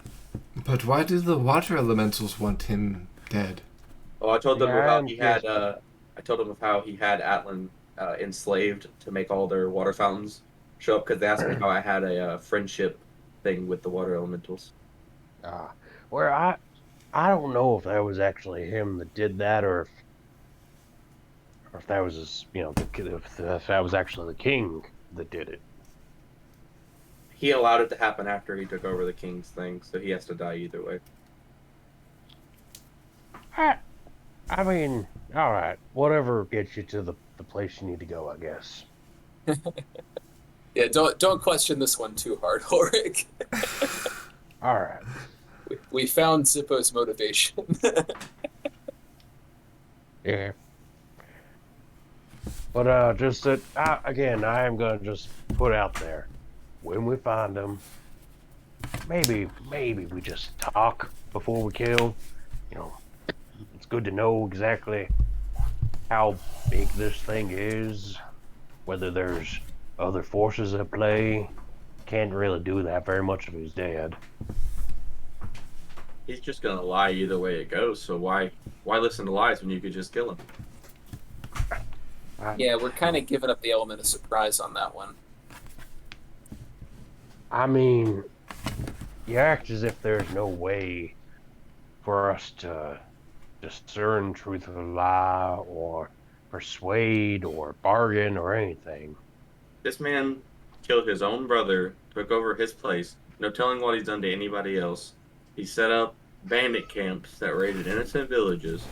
He's enslaved water Yeah, I'm not elementals saying and we let everything. him There's go. no I'm reason saying to we listen find to out what he says. There's literally zero reason. But I think there might be a good point there. Perhaps death might be the kindest thing we could offer to him. There has got I'm to down be for slow much torture, good. but There, exactly. See, you're coming I around. mean, all right. I just play an imaginary game with me for a minute. Let's imagine that he's not at the top of whatever's going on. All right, and that he's some link in a chain. How do we find the rest of the damn chain? they're after the staff. We kill them, we have the staff. They'll come after us. Then it's just a slow game of murder till we find the guy that ends it all. Zippo does actually make kind of a good point there. And if I get the staff, I can put it in my ring. That's the safest place it'll be because nobody can go into my ring except me. So Though I think that is a terrible idea. I, for one, think the staff would be better served, perhaps, in the hands of scholars. Perhaps at the scholars center. would get killed so fast they wouldn't have time to study it. Oh, not on my watch. Trust me. If we put it in the ring, it's the safest place, at least till we can find a secure place to store it. Because us traveling on the road, having it out in the open is not a good idea. Just drop it. We'll put it in the ring, and then if we get to like a sanctum or something, we can guarantee is fortifiable with no spies. We can store it there, and then we can set up a base there. And if anybody wants to come get it, they'll come after the base. We'll kill them. Eventually, people will stop coming, Well, and then you've ended the chain. we shall see. Yeah.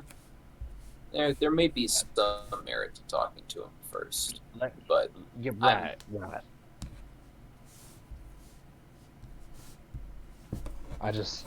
I will say I understand that's not a bad idea, but if we're going to say that we're going to go after him because he's done all these horrible things, there's a philosophy that if you just sit around and wait for the monster to come to you, that means the monster can go and do all of its horrible things and will go through other people to get to you. So I'm just saying, if we can find out things about the organization or whatever's going on, we can at least try and head off some of the other awful things. We can prevent all them polar water elementals from getting imprisoned by other mean people. I'll give you a day. I'll give you a day to talk to him if we capture him. After that day's up, though, he has to die. Sure. Be it by my hands versing all of you, or by us doing it as a group. He has to die in a day.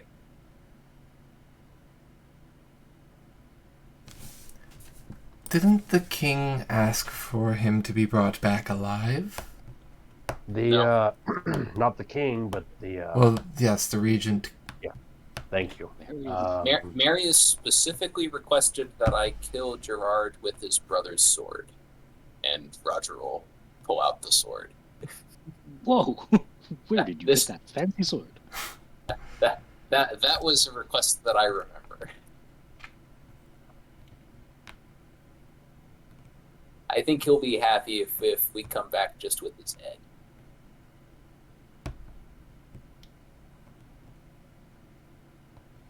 Perhaps that shop we were at before will buy pieces of him. You're a monster. Save the totems. And the ears. The creature collector. Yeah, that guy. Retsum He seems and nice. Jewel. Yeah. Give us a lot of money. There was so much dubiousness about him until you went there and you're like, oh, what a nice guy. One of the No, nicest guys we've met so He far. does a lot to go away. And you know what? I could take that.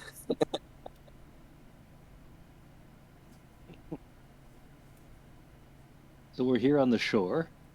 Mm-hmm. Sure. Sure we are. Sure we are. We are now highly skilled sailors, crusty pirates, the lot of us. Shall we take our horses and forge forward through these woods? Or have we other matters to attend to, fellows? No, I think we go. Onward. All right. Being at the amount of day that's left and the amount of travel that you have left, I would say you haven't really actually traveled that much. You've done a lot of stuff in the same area. So if you would like, you could still travel 8 hours today. It would just be late into the night before you, or late into the evening, I should say, before you'd rest. Sure. And we'd be resting in the middle of the forest, I think. I've been resting out If here. you traveled 8 hours, you'd probably be about the edge.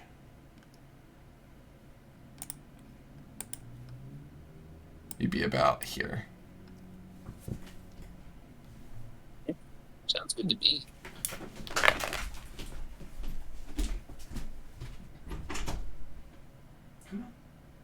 Yeah. Benji. Onwards. It is decided.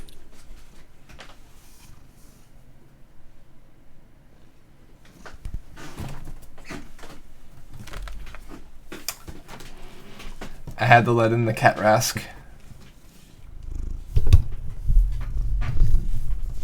The level 90 encounter. It's a chaos demon. All right. So usual marching order, I assume. Yep. Since Yarvik is not here, could somebody else roll a d10 for me? Or a d20, sorry, d20. I will do it.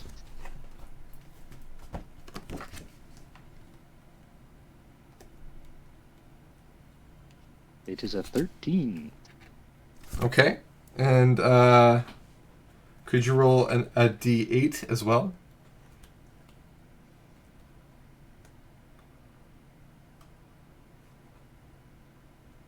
That's a 5. Okay. Good work, Yarvik.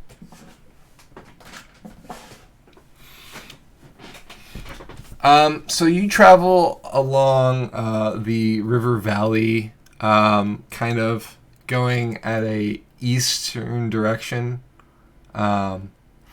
for the good part of the rest of the day and into the evening.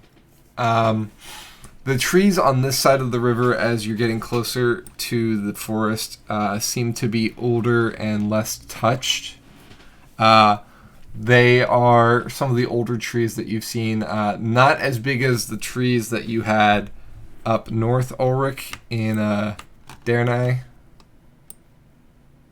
But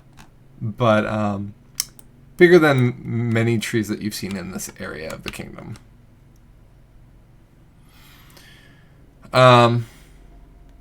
You get about here, and your quarry reaches about this line here by the end of the day.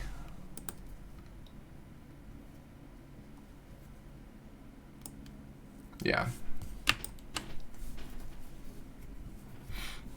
For the most part, you don't really see much along your travels. This is a pretty unpopulated area, so that's pretty normal. And none of your passive perceptions as you ride get you any evidence of like bandits or people on horseback or evidence of shadow.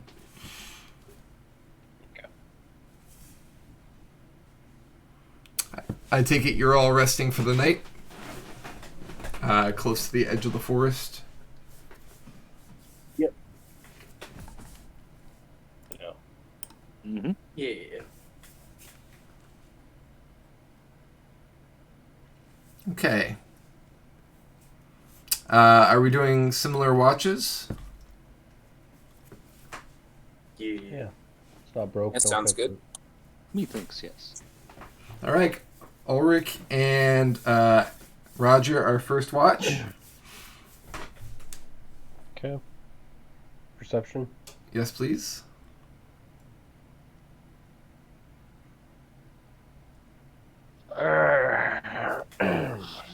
Hey, Roger, I'm not asleep or anything. I'm just thinking, just trying to listen real deep. Okay? Rest in your eyes. Yeah, but I got my ears open.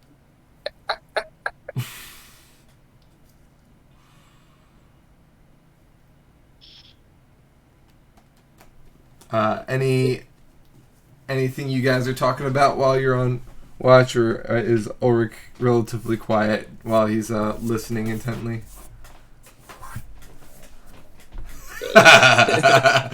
So you really think that that something's up with Gerard, huh? Oh, yeah. Gerard's, I mean, there's gotta be you don't just disappear, everyone think you're dead, then pop back up under a pseudonym, and then make your way like a crazed man to the wall. There's gotta be something. Yeah. I mean, I could get disappearing if you just wanted to end the war, but Right. to then go on and kill a bunch of people and raise a new army, that doesn't make any sense to me. Yeah, look, I respected our king. I respected Gerard. But you ever just think about the fact they brought in those three knuckleheads kind of just brought nothing but pain on this land? Yeah. That's how kings are, I guess. Yeah, well, You weren't around for the previous reign. Is it? oh yeah, I suppose I wasn't. I forget, how old are you, Roger? 123. Ulrich was definitely around for the previous reign. Right, Oh, but not like. Roger's definitely talking about like 2 or 3 reigns ago. He's Oh, just I see. forgotten. Before Graham. Got it. Yeah. Yeah. He's talking about the grandfather's reign, if you will. Right. That would have Yeah, been I know. Ridian. Okay. Who was that? Ridian. Rideaon. I might need you to put that in the chat. Yeah. I mean, what was it like, the transition of power then? Wombat. Was that one a relatively peaceful transition of power? Yes. He bequeathed it to Graham when he felt he was too old to rule, or when he felt Graham was ready. Yeah.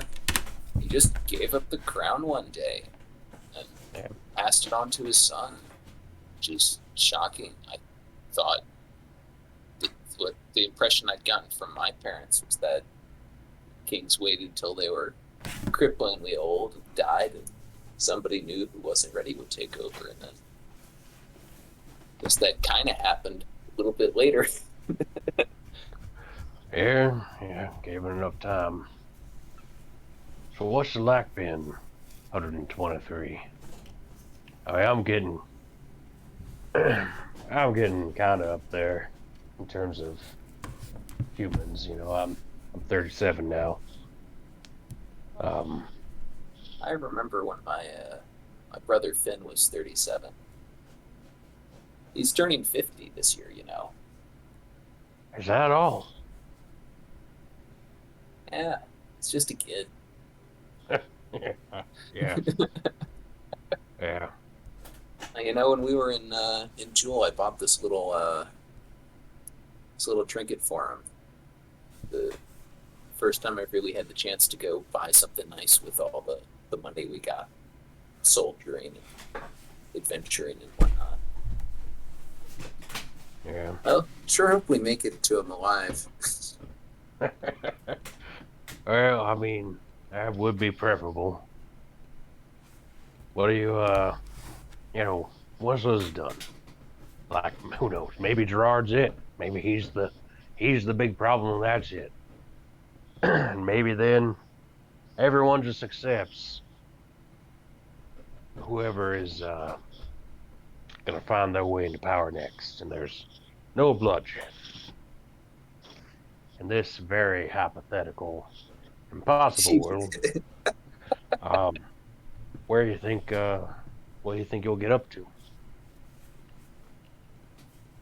I don't know. I don't think I could settle down. I've been on the road too long. Fair. Kind of like Yarvik. Mm. You spend 100 years in one place and never really leave, and you get up and go somewhere. There's a whole lot of world out here.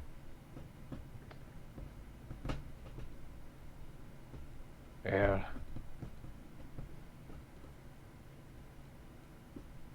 I really can't say I can imagine spending 100 years in any place. If you have to pick one, don't pick Reeling. No, I think I'd just go back home. You're from Darenai, right? Yeah. Nice. Yep. Lovely area. Good people.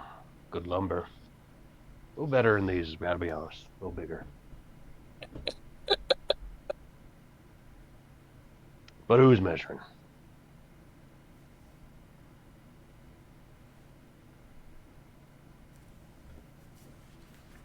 All right. I got my ears open, I promise. I think it's time to wake up the next folks. It is indeed. Second shift, it is now your time, which is Jordan and Yarvik.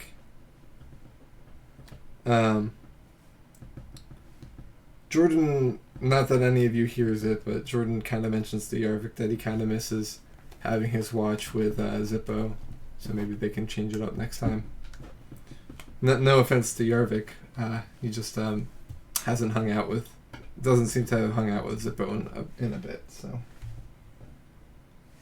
This is his buddy.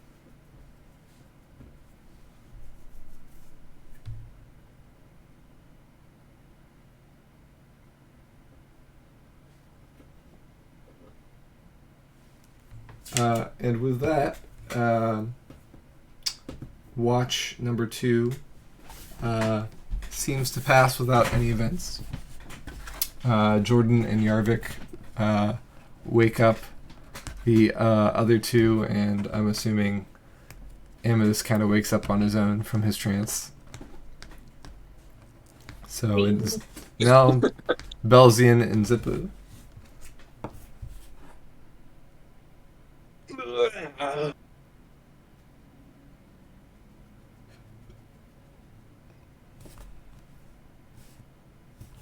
Let's see what we see.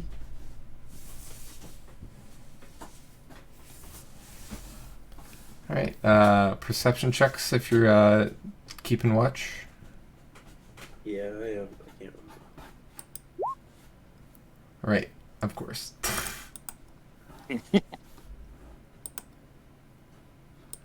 As I said, sometimes you'll have to just, request that I roll. 5 days and it'll be fixed.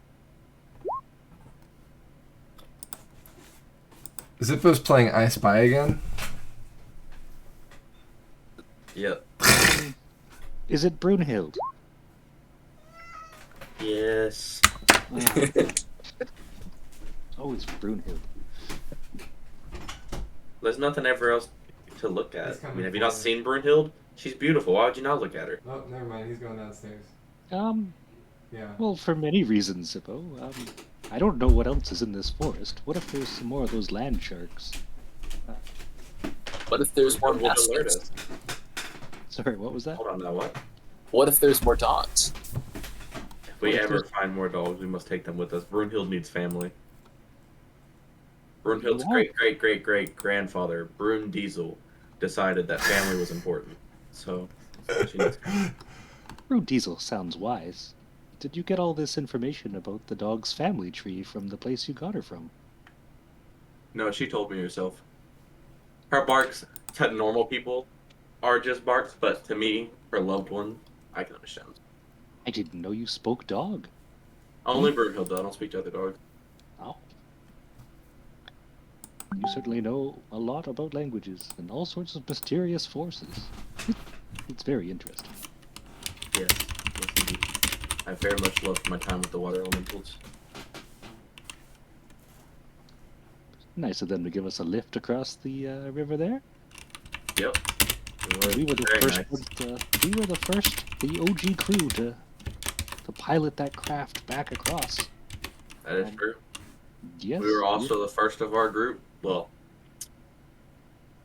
I was the first, but we're the first group out of our group to ride with water elemental.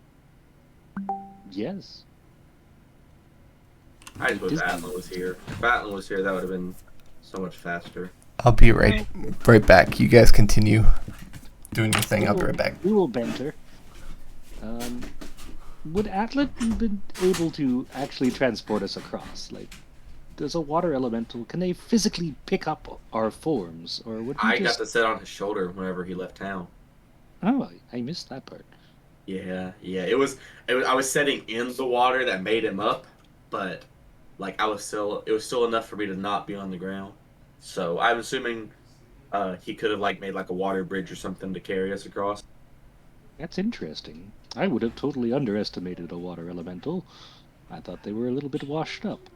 Maybe like we could just let them evaporate a little bit, and we would not have any problems if we were to meet a hostile one. They're very great. They're almost as great as Brunhild. And yet one of these days, Brunhild's going to show you guys her true form. She's actually a griffin. What is a griffin? I read about It's, those in a uh, book. It's got like a dog head and a dog body with like eagle wings and a lizard tail, and it's got like a snake head on the end of its tail. That's what Brunhild truly is, a griffin. And I certainly hope that Brunhild stays on our side if that is the case. Yeah. Are you attempting to deceive Belzian?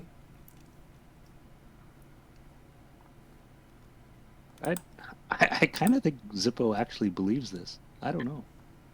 Yeah. So like for the part you missed, Zippo's telling him the story of Brunhild's family lineage and how she's actually a griffin. Right. And he asked what a griffin was, and I described it as a dog with eagle wings and a snake tail. And the snake tail has a head on the end of it that is Describe very it like a venomous. chimera. Okay.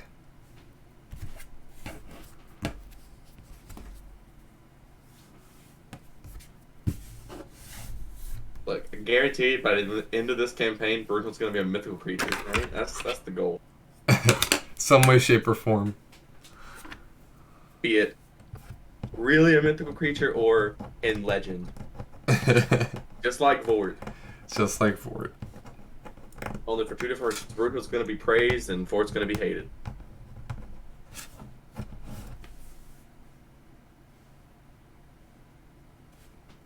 All right. So with those perception checks, you guys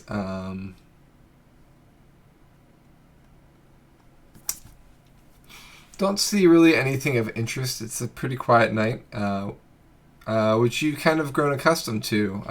You haven't really had any nightly encounters since that Bone Naga back before New Pod some time ago. Months ago. Days ago. Days ago. You guys have just been together a little bit over a week now. It's been at least 2 weeks, hasn't it? Or, well, I wrote it down. Let me check my phone. I wrote it down for you guys a couple sessions ago. Oh, Nagas are so 2021. I don't have the calendar currently up. So I just have to check the picture I sent. You'll have been together 3 weeks as of today. As of this morning. As the day breaks. It is your 3-week anniversary. And I am going to let my cat in, who's been very restless tonight. Come in. 3 weeks would have been like 18 days because of a different week.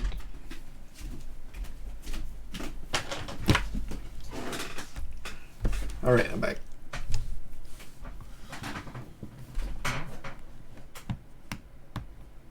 So good morning, everyone. Welcome to the 20th day of Sun's Whisper. It is Imodane, which is the second day of the week.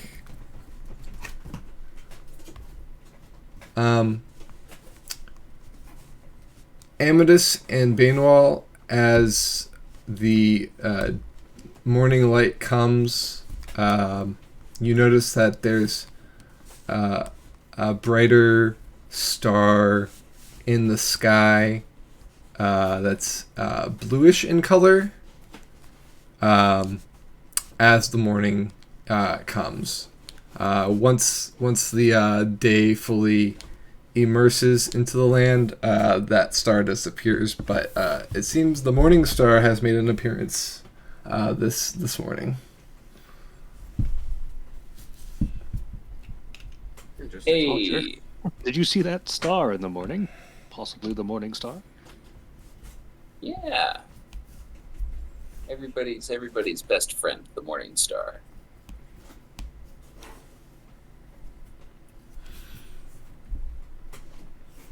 Wait, isn't there a weapon called the morning star? You're thinking of the mace Oh, yes. or the flail, maybe. Right. It's the spiky one. It's a mace with a spiky bit. Like a ball and chain? It can be like that, but usually it's just like my mace, but it's a ball with spikes on it. And it glows in the sky. Gotcha. No, not usually. Only just on call- some mornings. Right. I wonder what it will foretell. See. It's got to be pretty far away, so it probably won't tell us much. Be it the number 4 or otherwise. All right. Let's see if our friend has gotten moving. Currently, he's at the same spot he was. Then I think it is time we get moving at haste. He could have Maybe ditched he the was ring. sleeping. Oh, He You know, could have. if he ditched the ring, we're gonna pick it up. Fair enough. Yep. does the blip on the map disappear if someone is not currently attuned to the ring? I guess we'll find out.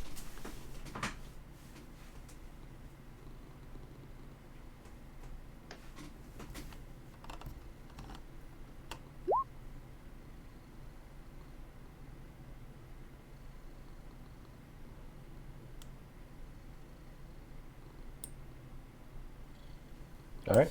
I mean, are we saddling up and getting going? Yeah. Yeehaw!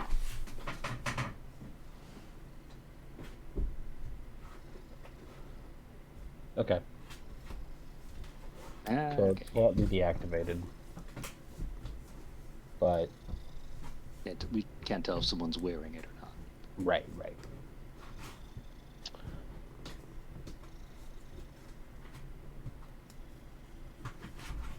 Perhaps Shadow, unaware of his pursuers, is just taking a little nappy poo. All right, so you're riding east into the forest. Yep. It's like that musical where they go into the woods, whatever it's called. It's called. It's called. I think it's called like within the forest or something like that. Yeah. Sweeney Todd or something. That's Into the thick of it. Into the thick of it. Ugh. All right. So you go into the forest. The good news with this larger treed forest is because the trees are large and they have wide canopies, there is not as much underbrush as the smaller growth forest that you left. So if you recall when you were in the New Pod forests to the north of New Pod, how thick it was except for the trail game path that you guys were at, and you couldn't really pass through much of it. Gone are those days. This is a more wider forest. Think maybe the Seattle forests and things like that, where it's a lot less underbrush and things like that. There's still underbrush that you'll have to navigate around, but you're able to travel at a more normal pace. It's still slower, but it's not like if you're going open road, you'd be able to travel quickly. You won't be able to fast travel in the forest, but you won't be slowed either. So you'll be going at normal pace. Okay? sounds good. All right. Yeah.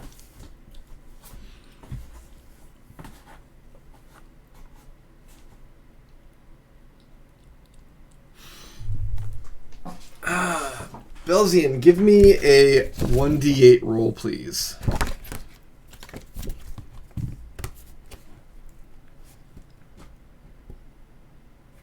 It is a 5. Okay.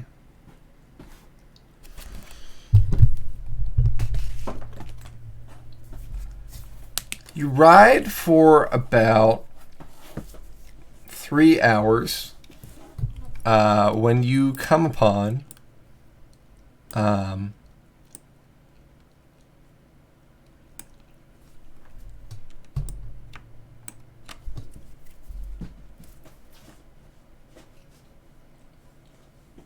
three gnomes. They have a tent set up. They have a campfire going, and it seems that they're cooking breakfast.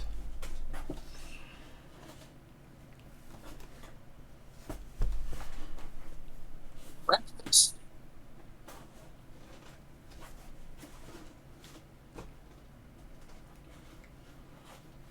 We try to detect the scent of duck sausage.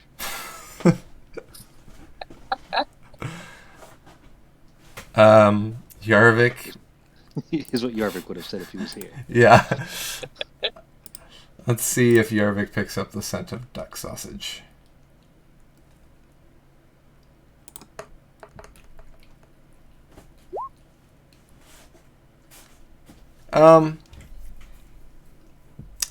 It seems to be, he's not certain, but it seems to be some sort of hash that they're cooking.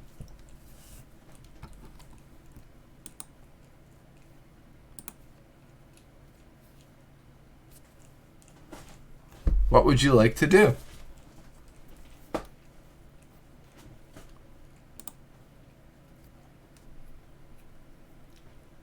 Old fellows, should we greet these three of short stature, or should we ride on? We already had breakfast.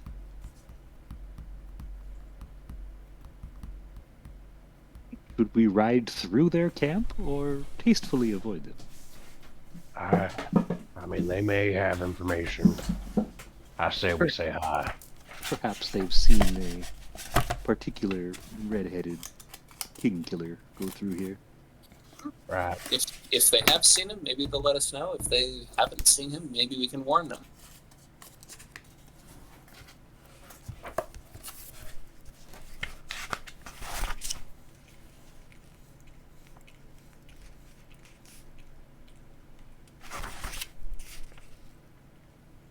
Alright.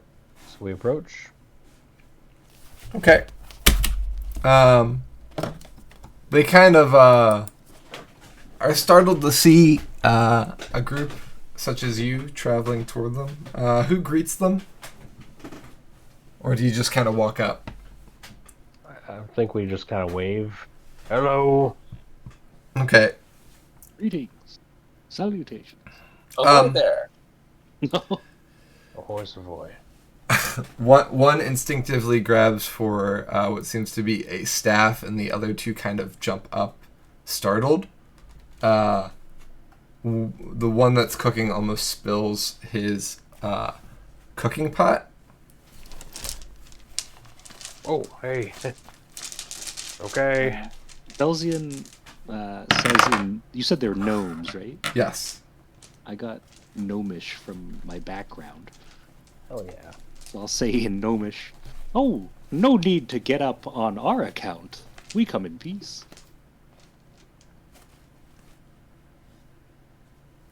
I try to massage the situation. They seem to relax some and say, "Well, hello there, stranger.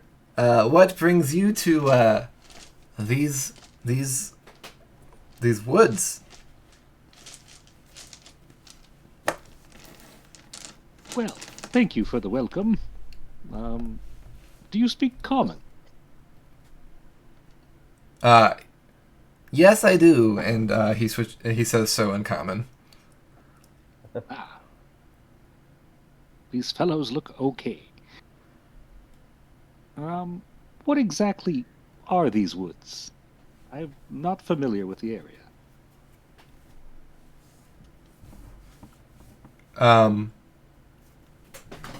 So these are known as the barbed forests.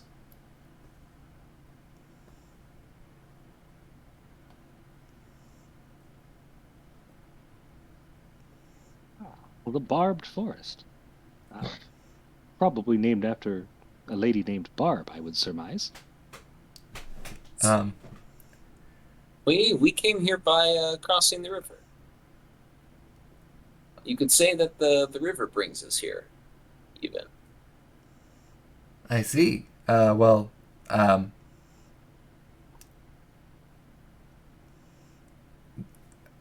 that's how has your travels been?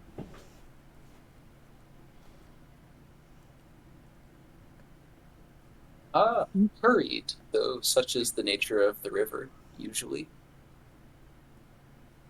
And how has yours? Not bad. The hunting has been, well, fair, I would say. We've been searching for magical properties and spell components to sell. We travel around different areas of Seregen and gather spell components to sell to casters and whatnot. Primarily the college down south, but we get a fair price all over the place. But also, the game is quite great in these areas since no one really bothers to come out here that much. Well, speaking of that, have you seen anyone aside from us recently? Maybe in the last day or so? In the month we've been in these forests, you're the first souls we've seen, aside from my cat is killing me. He's just like listening to me like he's just like looking at me like, you're speaking so funny right now. Like he's just so cute. He's enchanted by the gnomish Yeah, accent. yeah, I think so. Here.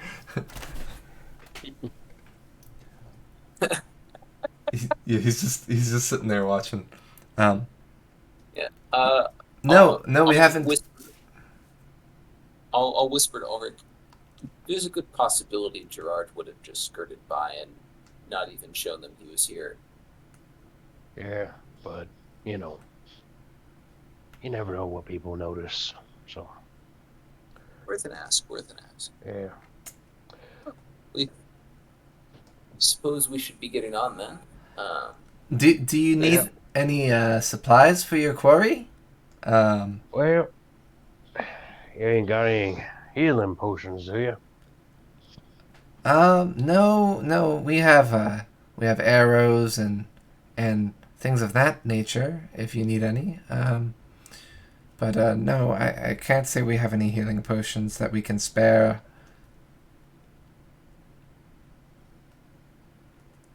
They're hard to come by, as you know. Yeah. Just thought I'd ask. I don't know. I don't think I need anything. You? If you have magical arrows, I'd consider buying some.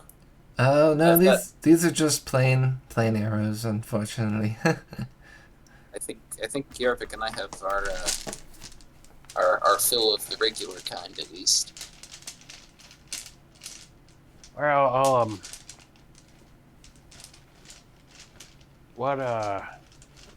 what do you most want to part with? Well, I mean, we do have components that are burning a hole in our pocket. If any of you among you are a druid, we could give you a totem or a sprig of mistletoe, or things of that nature. I have a fishing pack. If any of you are interested in that, I brought 2, and I only need 1, and these 2 don't fish. You know what? I always like a spot of fishing. Relaxes me. How much you willing to part with that with? His eyes twinkle, and he says, "How does 2 gold sound?" Ah, shoot. I mean, can I talk you up to 3? Did I hear you right, sir? You were offering me 3 gold? Well, yeah, There's 3 of you. I'll take 3. Yeah. That seems fair. He looks at the other 2, and they kind of exchange glances. Like, this guy's all right. Making it's friends. pronounced Ulrich. All right. Well, thanks for your fishing kit. So he gives you a fishing tackle. Yep. Nice. All right. Well, nice to meet you all. Good luck and safe travels.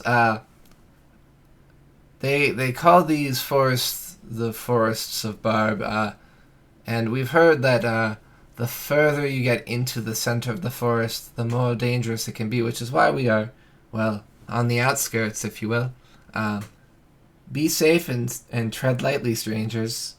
And if you're coming back this way, I hope we meet again. I do too. Hey, do me a favor. You see, never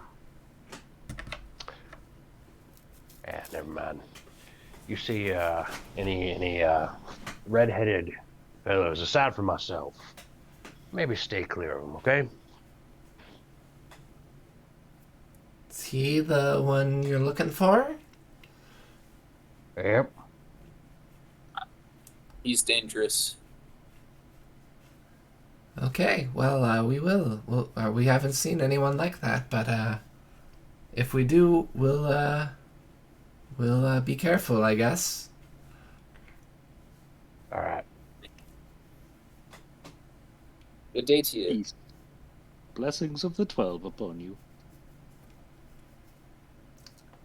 They both nod politely, and the third says, "Yes, and may Langelius smile upon you." That one's the one that was clutching the staff. Presumably, he's the druid. Yeah. Makes sense. And you as well. Have to get the last word in, huh, Roger? Always. Every single time. And all the dragons. You all take care now.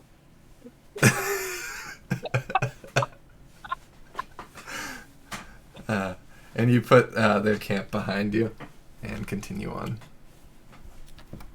Tread lightly through the woods as we thunder on with our war horses.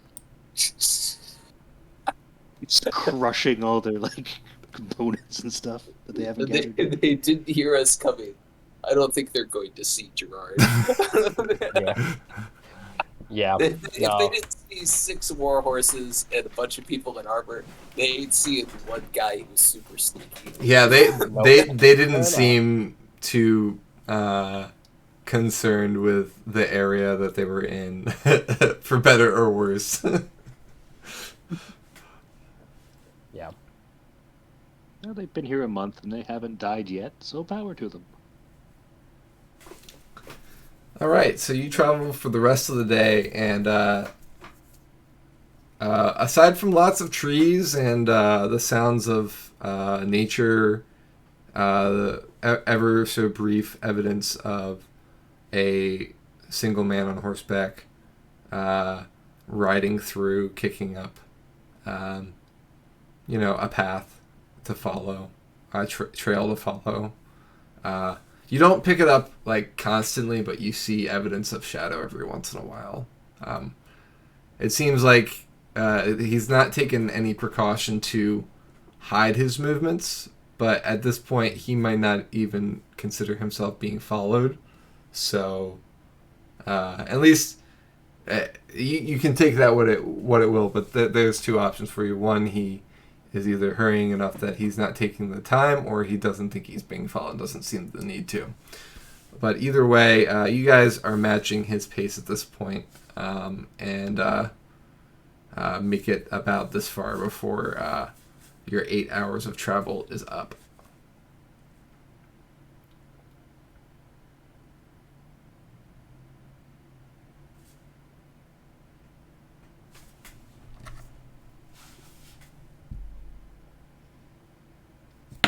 Well, my friends, it appears it's getting dark.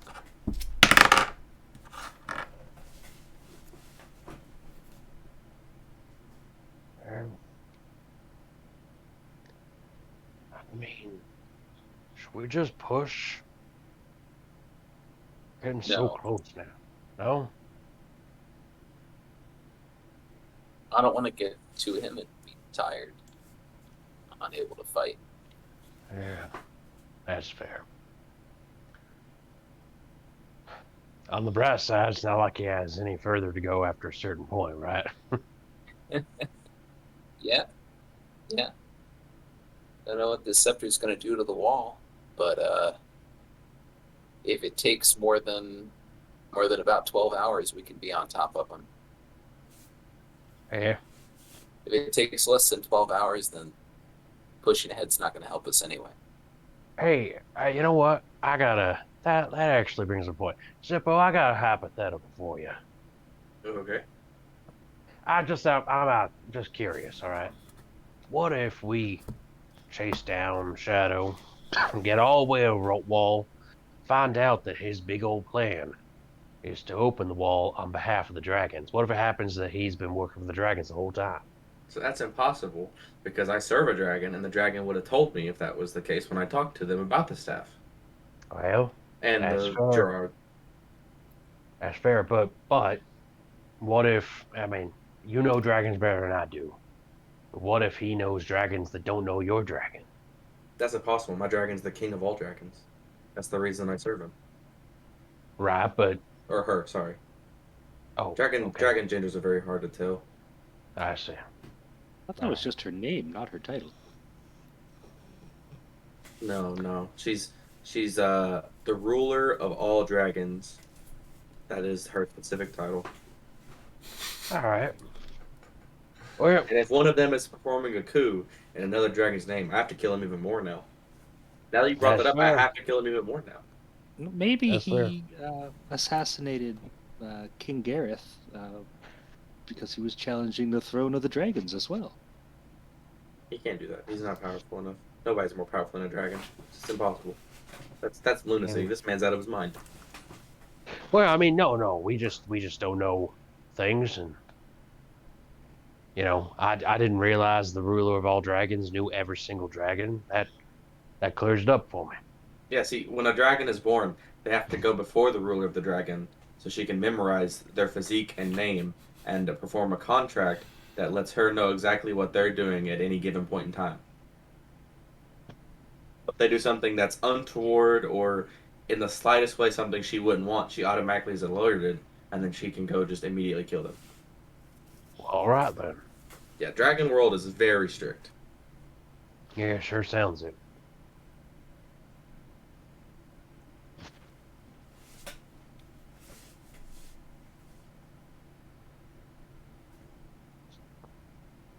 Well, I guess we're gonna set up camp then. Belzian, this book that Bane fellow stole, you knew nothing about it in all your years you were at the monastery? Well, I have indeed read perhaps every single book in the world, except for this one book, this book of forbidden knowledge. Now, it's good and well that the other monks told me that it was forbidden, but I can tell you that it for sure just made me want to read it more. You never even sneaked a peek or anything? I tried, but I knew that if I got caught, I would probably get grounded or something terrible, forced to do more chores, clean up horse poop and the like, which would detract from my studies. Based on the one page we were able to recover of this book, I can tell that it was quite a doozy.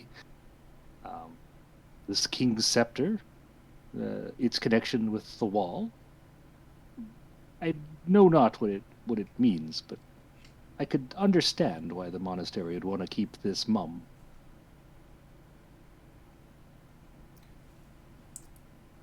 That's fair. That's fair. But I am quite curious to see what this scepter will do to the wall. Me too. Well, I have heard, I have collected even a few stories about the wall, and there's always been a legend that there would be an item that would open a door in the wall as if it were a key.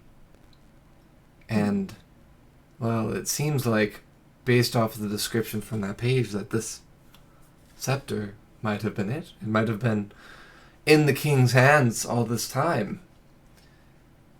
If that were the case, maybe these stories are true. Maybe this creates a doorway through the wall. It's a very exciting concept, but like, if you use the scepter, you're kind of cheating to get across the wall. And the dragons put the wall there for a reason. So if you cheat to get across it, who knows what they'll do to you? I'm equal parts interested and terrified. Me too. I'm really hoping if we do cross the wall, they don't kill us immediately, and I get to meet the queen, and then she'll know who I am, and then I'll be like a ruler there, and it'll be amazing. And Brunhild I'm will sorry, be amazing. Zippo. I thought you said you served the queen. I do, but if you serve the queen, obviously you're gonna have some kind of power. Do you not know how stuff works? I thought you No, were no, a no, noble. but I'm sorry, buddy. I'm just lost. Are you saying you? Who is it that tells you to do things? The queen. Right, but you said you mean me as in see Like in her. person, me, yeah. I see. Yeah, I'm yeah, sorry. no. I've only seen like her image, and heard her voice. I Alright, haven't yeah. seen her in person. I haven't Right. been blessed that much yet. Right. It's like let's go meet up at the pub. Not so much like a few weeks ago when you and I met for the first time. Yeah, yeah. Yeah. All right.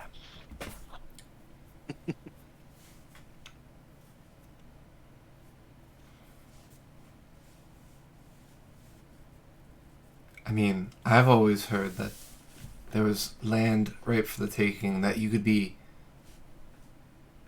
the ruler of your own kingdom over there. I never even heard any stories about dragons on the other side until, well, this one and I crossed paths. Huh.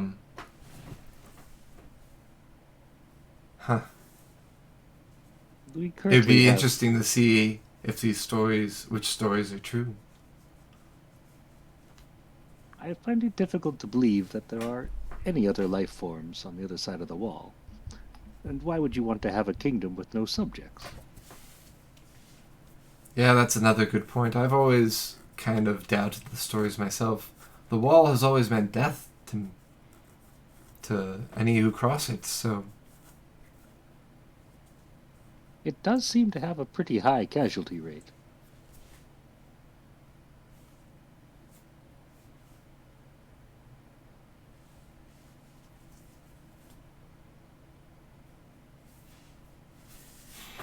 I mean, I think I've heard stories of executions, political murders.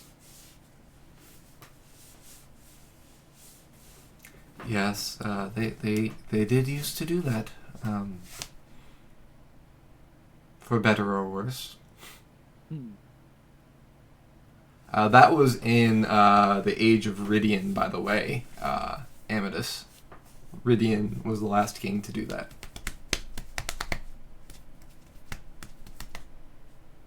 Gotcha. And he's the one that discontinued it, so it wasn't Gareth. Ridian stopped it, but he did do it for some time. Well, we'll go back to sacrificing people to the wall eventually. History That's does just what tend it's to about repeat us. itself, right? If I have any sin, it will have at least one more. No. Pulled out my mic. Or my headphones.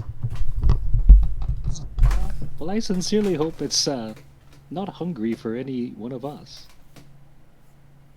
Yeah, just don't walk too close. How close is too close? I've never seen the wall. 20 or 30 feet, I think.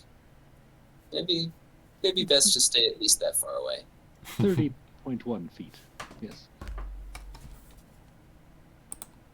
Go as close as you think is too close, and then back away about twice that distance.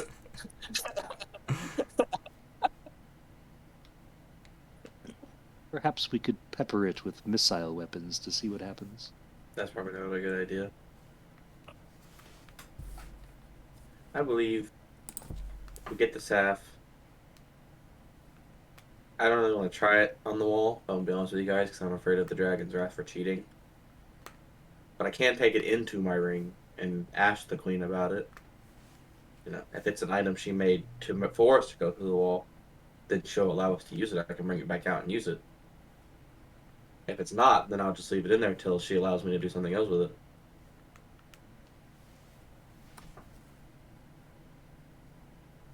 Not Be it people studying it or destroying it.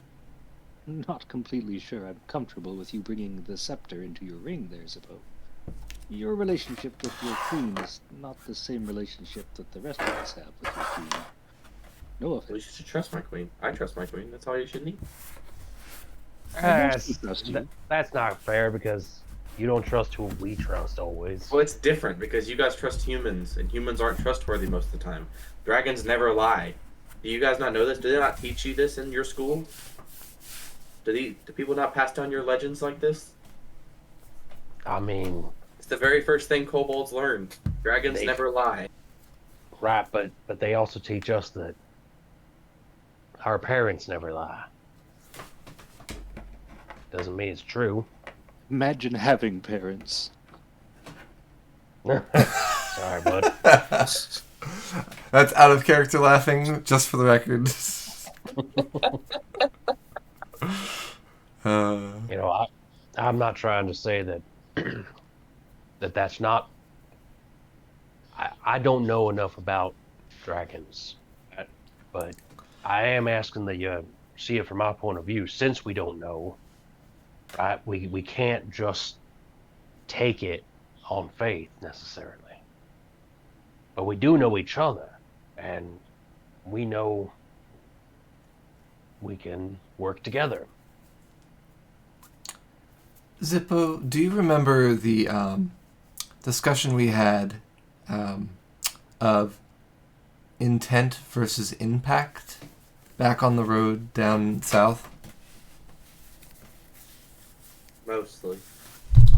Sometimes, just because you intend good things doesn't mean that it's always taken that way. We've seen that time and time again, just in our own travels together. Sometimes we need to make compromises, even if we know the truth, because it's the easiest way to get something done. We all have our strengths, and we all have our own knowledges, and we can all benefit from learning from each other.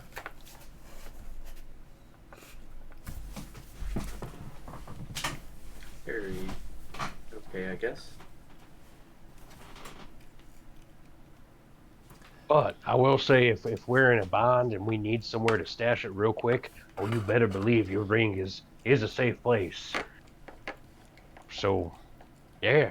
But on the day-to-day, maybe we just carry it. Maybe we can alternate weekends on who gets the scepter. Right. I'm share it. Every Wednesday and every other weekend. I got a feeling I'm just going to be paying for it, but I won't get to see it.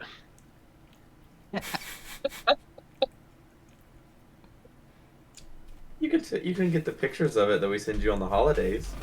There we go. That's them. Is there a Seregen social network? I mean, we've got the start of one with these rings, I suppose. Yeah. Yeah. That's our new goal, is to recreate Facebook. Why we're doing this, I don't know. That sounds like a terrible idea. Wait, are we turning into metagaming? It'd be Twitter, actually. Yeah, just one way, yelling into the void.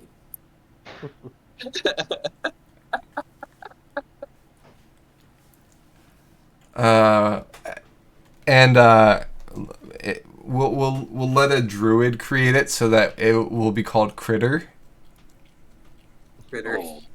And it's literally we send people messages using small creatures. Only 1 out of 20 actually reaches them. Right. and they can only carry certain sized pieces of paper. Like any bigger than it's too heavy and they'll lose it and catch on things. So it's got to be within 128 letters. So that's all you can fit on this paper. Post-it sized parchment. Anyway, I've rolled passive perceptions for you, and you've all rolled fairly well. The night, our discussion that we just had basically compromised the night. For the most part, there's not much of interest to note. The forest is a lot louder here than there's a lot more wildlife in this area. I mean, given that there's not a lot of human activity or humanoid activity, not to be speciesist, there is a lot of creatures that have probably been able to thrive, and so you feel a lot more restless, a lot more uneasy in this area just because of the calls of nature and things like that.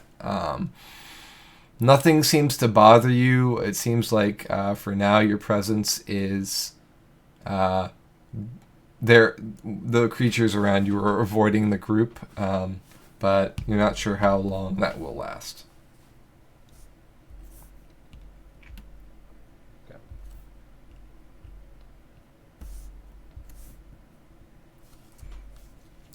All right, you wake up the next morning.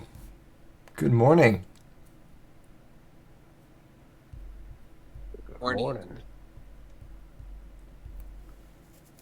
Did we see the morning star again?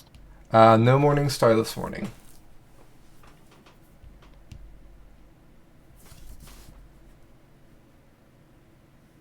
Looks like it's gotten over and moved on to acceptance.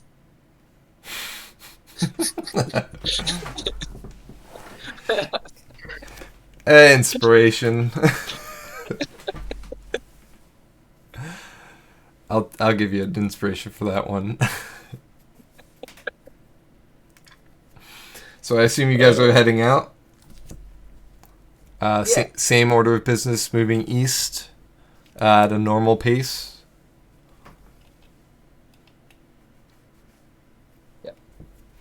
Time is of the essence. Could you make a D8 check for me, Belzian? Sure.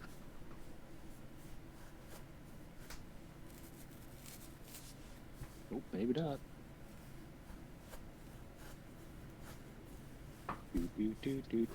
Do.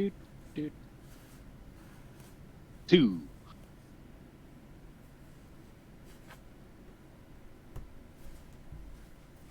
Okay.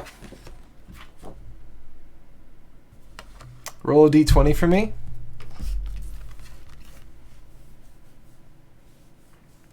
Well. All right. About midday, as you're traveling along, you find what can only be described as a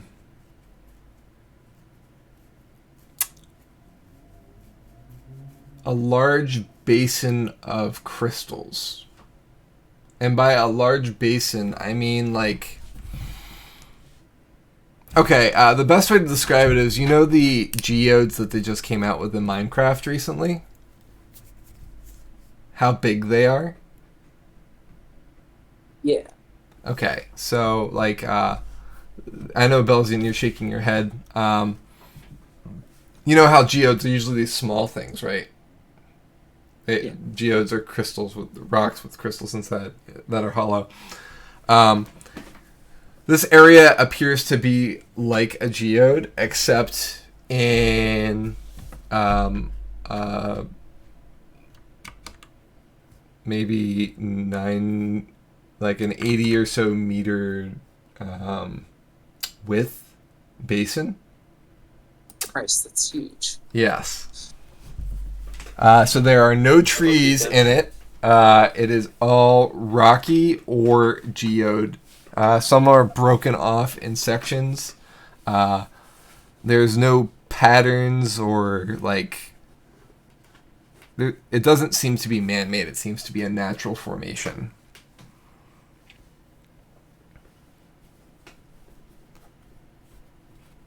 Those are Well, some pretty big geodes, dude. If you can find this again, we'll be rich. Look at all this amethyst. What was that? I said, look at all this amethyst.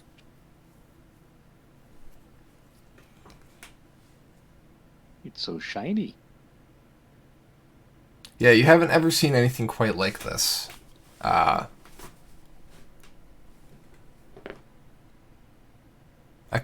It's almost like it's a crystal field. You know what I mean?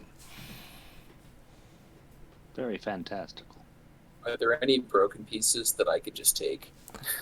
Yeah. There's some debris from some of the broken crystals, or you could maybe break one if you'd prefer a larger one. Most of the broken crystals seem to be smaller. I'm going to take like a palm-sized piece of amethyst if I can find one. Okay. You easily are able to find such a piece. Cool. I now have a rock too. My rock is shiny. Rocks rock. I've never seen terrain like this before. Do you think it is safe to traverse this with our horses? It's probably too pointy for them.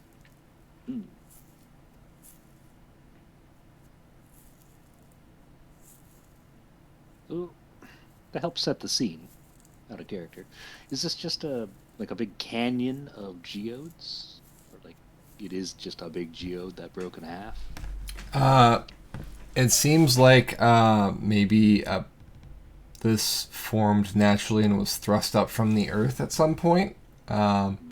It does seem to be in like a bowl pattern, so it seems like it might have at one point maybe been a full hill, but the top of the hill either came away, eroded away, or was blasted away at some point in time. It seems like this has been here a while, but still nothing grows within the crystal bowl. Nature grows up to the edges of it and then stops. What do you think, fellows? Should we just power through? Does anyone else need to take some rocks?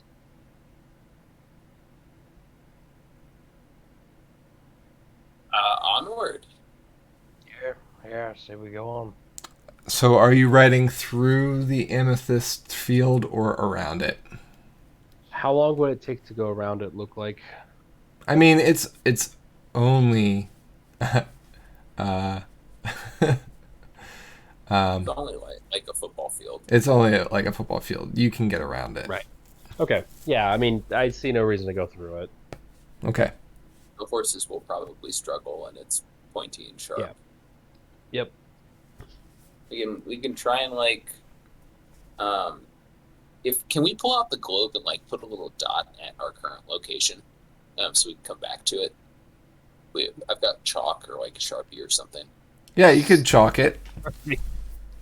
Fantasy Sharpie. Fantasy Sharpie, chalk, chalk or knife. I mean, fantasy Sharpie is ink. So like if you had an inkwell. Yeah, but this is a metal globe. Yeah. I have an inkwell. If anyone needs any, that came with my starting equipment. I tell you what I would really like, out of character, what I really want to go to find is some everlasting glue. Oh yeah, some sovereign glue. Sovereign glue, yeah, that's the word. Yeah. I don't know why I'm the name of it. Anyway, I want to find that. That would be some amazing pranks.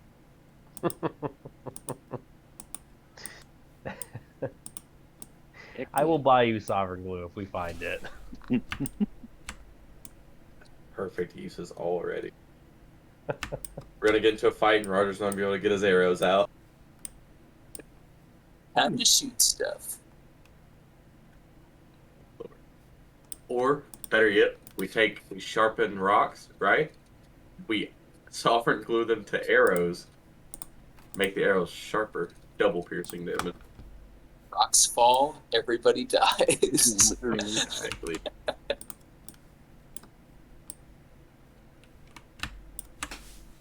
There we go. Alright, so you skirt around the edge of the field and continue on. Um,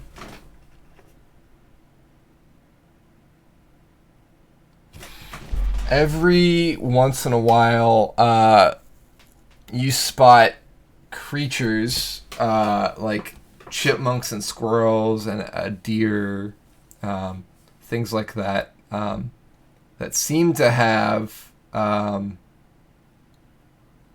taken on some crystalline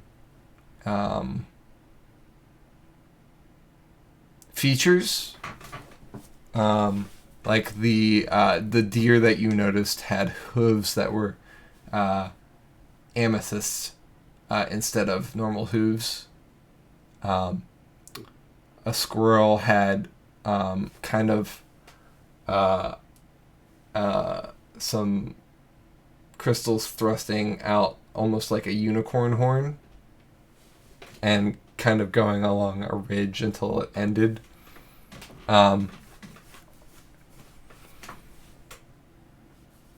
At one point, Belzian, you notice that there is a bird on the ground that is completely crystallized. It's looks like a bird, but it's in crystal form. This is a neat-looking ornament. Belzian points it out to everybody. Who would leave such a mysterious statuette of a bird here in the middle of the forest?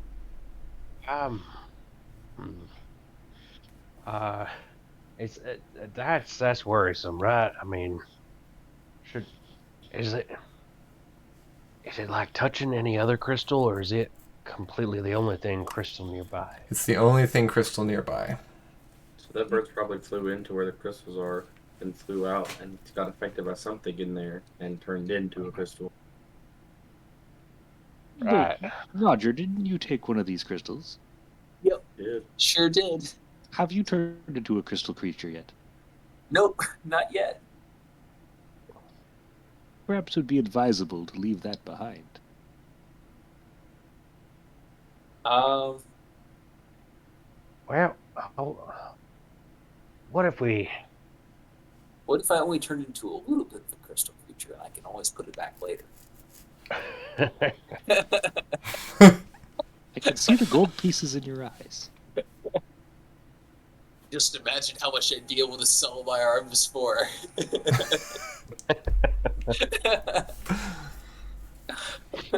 Roger, we've had this conversation. You do not need to sell your body.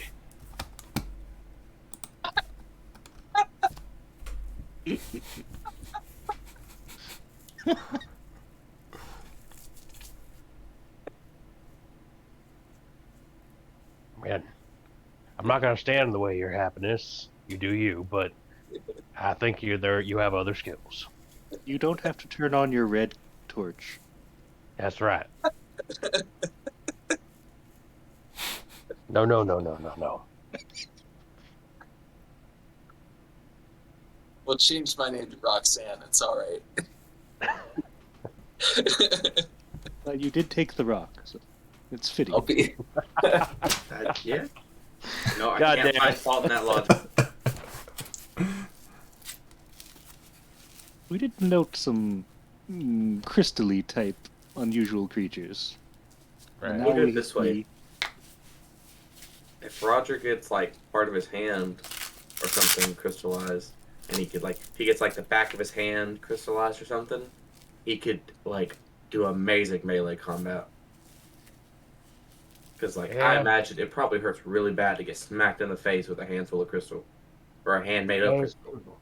That's true, but I'm worried about what if his entire hand is crystal. Like, is he gonna be able to pull back that bowstring anymore?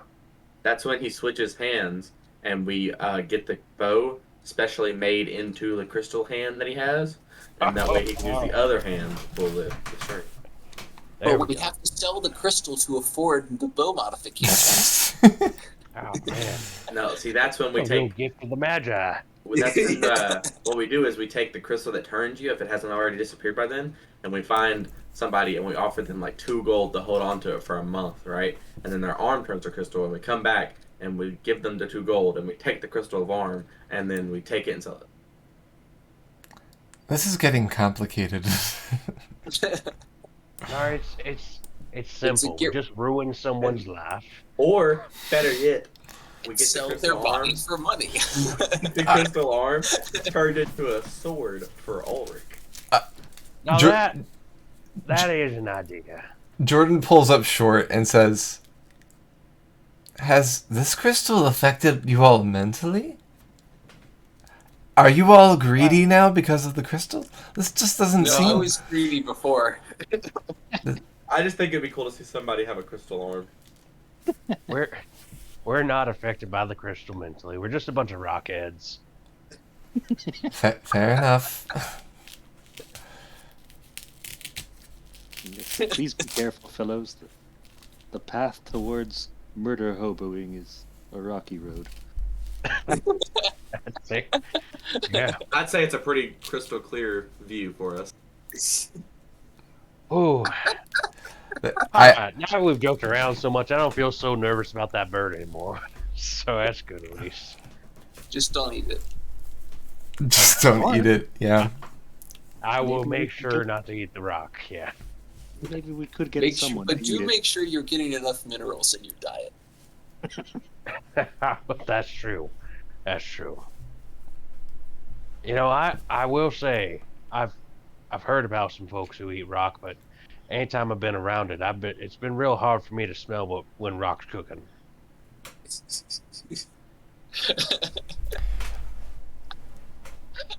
Roger, if your ears turned into crystals, wouldn't you be able to hear crystal clear?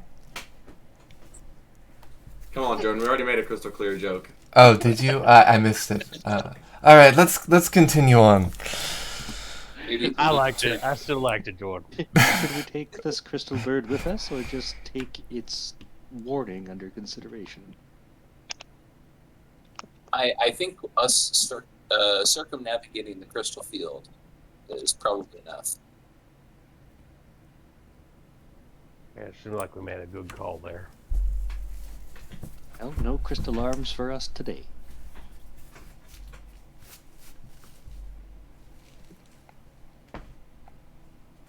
All right. And while you're considering the pains and pleasures of crystaldom, and you go to rest for the night, we're going to end session there.